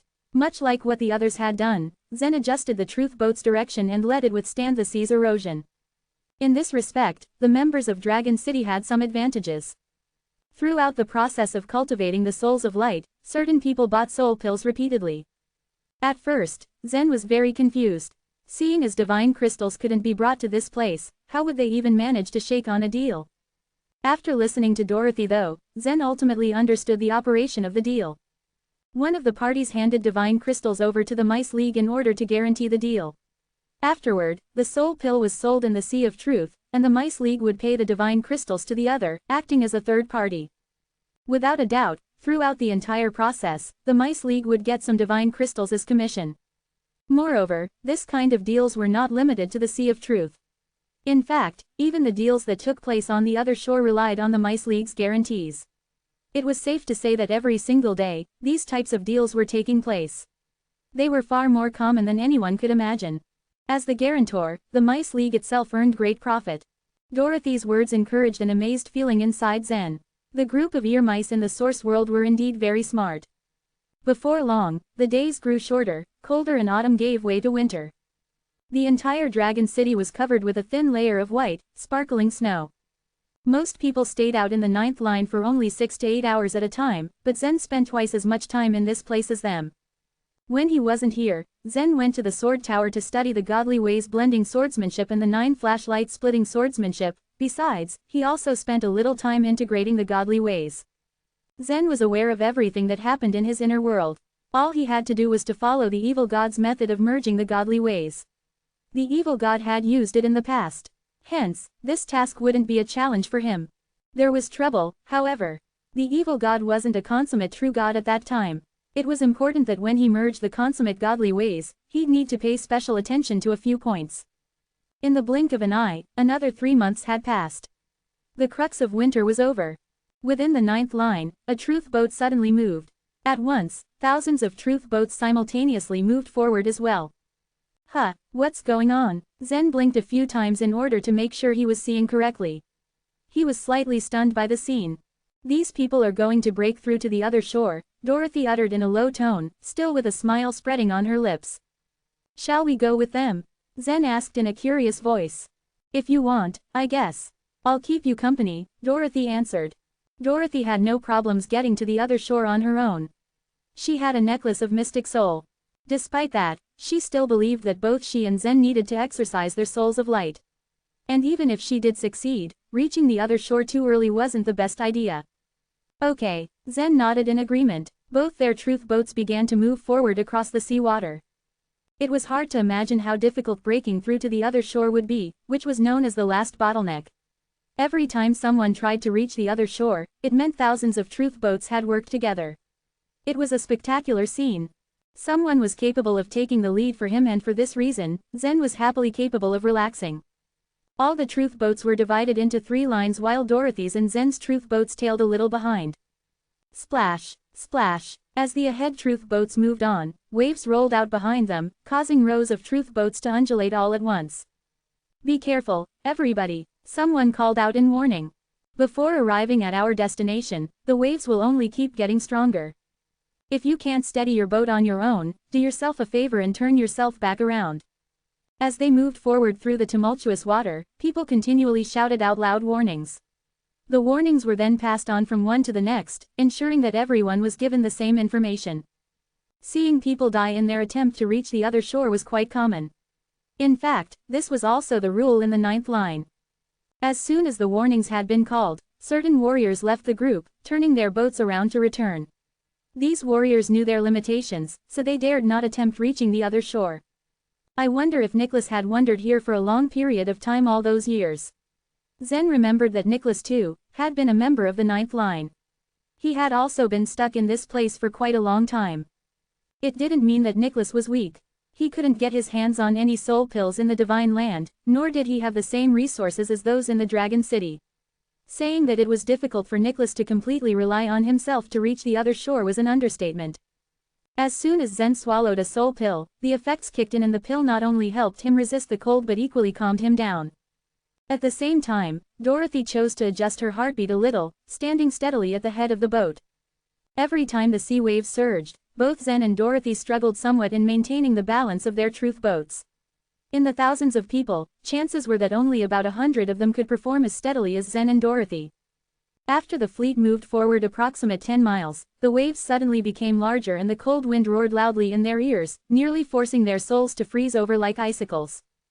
Both warning calls and shouts for help became increasingly intense. Both could be heard one after the next. I can't hold on," shouted the man in Zen's left peripheral view. In a moment of complete desperation, the man immediately retreated from the sea of truth. In certain ways, he had been quite lucky. Not far off in the distance, as the waves rose and fell, 2 truth boats had been turned over and thrown into the sea. Once the souls of light on the boats had equally fallen into the sea, they disappeared, leaving no trace behind. As a witness to the entire frantic scene, Zen furrowed his brow and asked Dorothy from behind his shoulder, "Do many people die trying to break through to the other shore every time?" "Yes, and it's better now than it's been before. My grandma has told me many times that soul pills were a very rare find, a long time ago at least. Countless souls of light died in the 9th line back in her day. So much so, that she said the 9th line was actually called the Death's Door. In an enormous crowd of 10,000 people, only one would reach the other shore, and 9,000 people would die." Dorothy replied, her voice cold. As soon as the first person died, more and more people got scared and began to retreat. Now, at least 2/3 of the thousands of people had begun to retreat. The remaining over 3,000 people, on their behalf, were all ready to fight tooth and nail. Even in the face of such a terrible environment, they had no intentions of retreating whatsoever.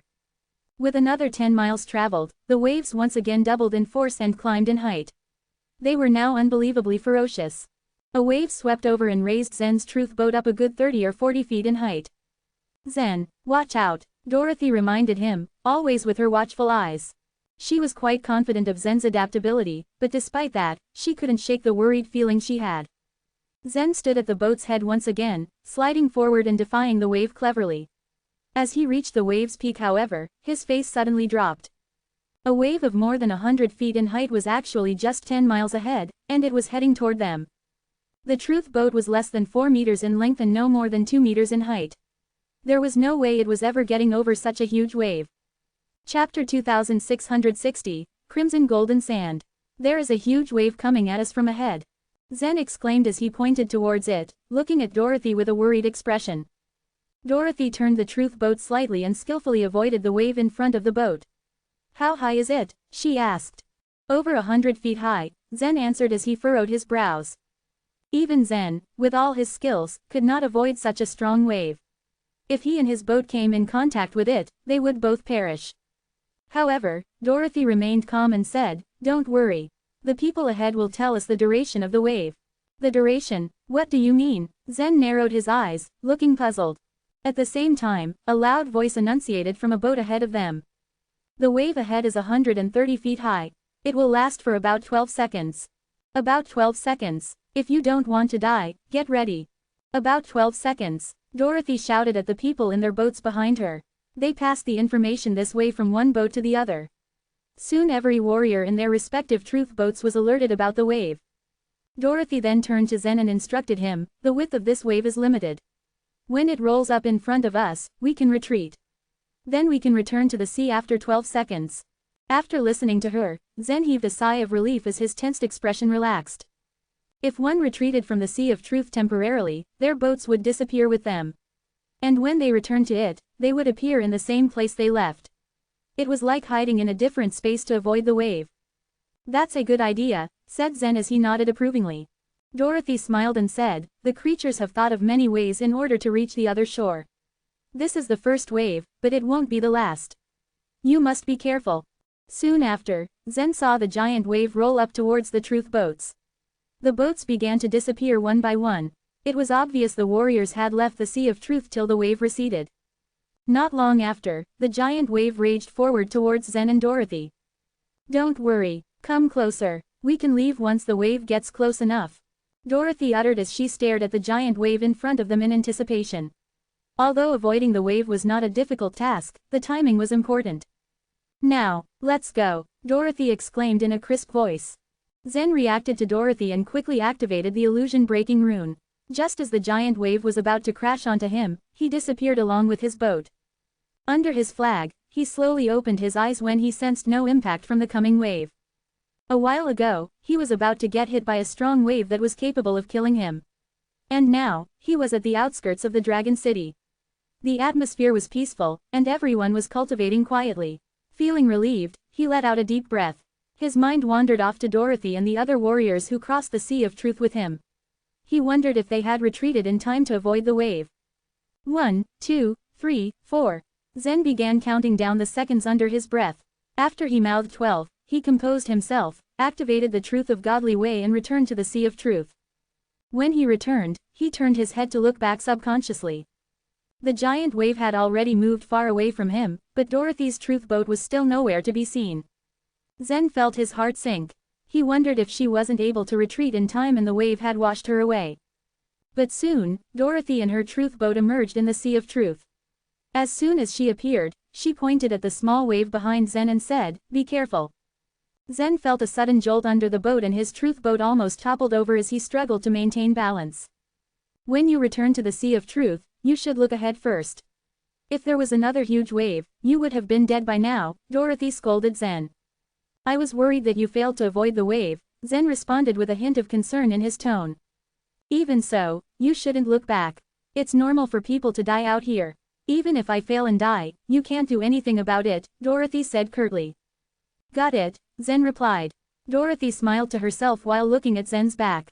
Although she just warned him, she felt happy thinking he worried about her. After the first wave passed, they journeyed over 1,000 feet till another wave approached them. The second huge wave, this one's higher than the last. After handling the first wave, Zen no longer felt scared. As long as he timed the use of the illusion-breaking rune right, he could evade the wave with ease. This wave is 117 feet high. It will last about 18 seconds. 18 seconds. Zen and Dorothy studied the forthcoming wave, left the Sea of Truth and returned to it after the passing of 18 seconds. This continued as they sailed ahead. They encountered many waves that came and went. As they got closer to the other shore, the huge waves grew in size and height. In this process, many people failed to master the timing. Some were unfortunate enough to be swept up by the small waves that followed after they returned to the Sea of Truth. Thus, they all died. The number of people floating in the Sea of Truth reduced from over 3,000 to about 800. It's a little strange. It's hard to imagine over 2,000 people have drowned in the Sea of Truth. The number of boats floating on the Sea of Truth decreased sharply. Some of them have left directly and given up on coming back, Dorothy said. But they have to come back sooner or later. It would be more dangerous if they get involved in a giant wave when they come back, Zen responded. Dorothy smiled and said, the Sea of Truth is calm for some time every 2 or 3 years. It will be safer to enter it during that period. Then why don't people get to the other shore during that time? Zen felt confused. He didn't understand why anyone would risk their lives even if the Sea of Truth was calm for a certain period. Because at that time, the boats can only retreat, and can't go forward. Dorothy shrugged her shoulders. While they were immersed in talking, another huge wave rolled in front of them. As they continued their journey to the other shore, more and more people disappeared. Some of them had given up and some of them had died amidst the waves. They had encountered over 100 huge waves along the way. But then, a frighteningly large wave rolled down in front of them. It was over 600 feet high. When the wave passed, many boats had disappeared from the Sea of Truth. It was like silence had enveloped the sea as it became quiet with only about 100 boats left. Soon after, a warm aura emitted from the sea. The original chill had long disappeared. Standing on the Truth boats, the warriors sensed something warm and dry.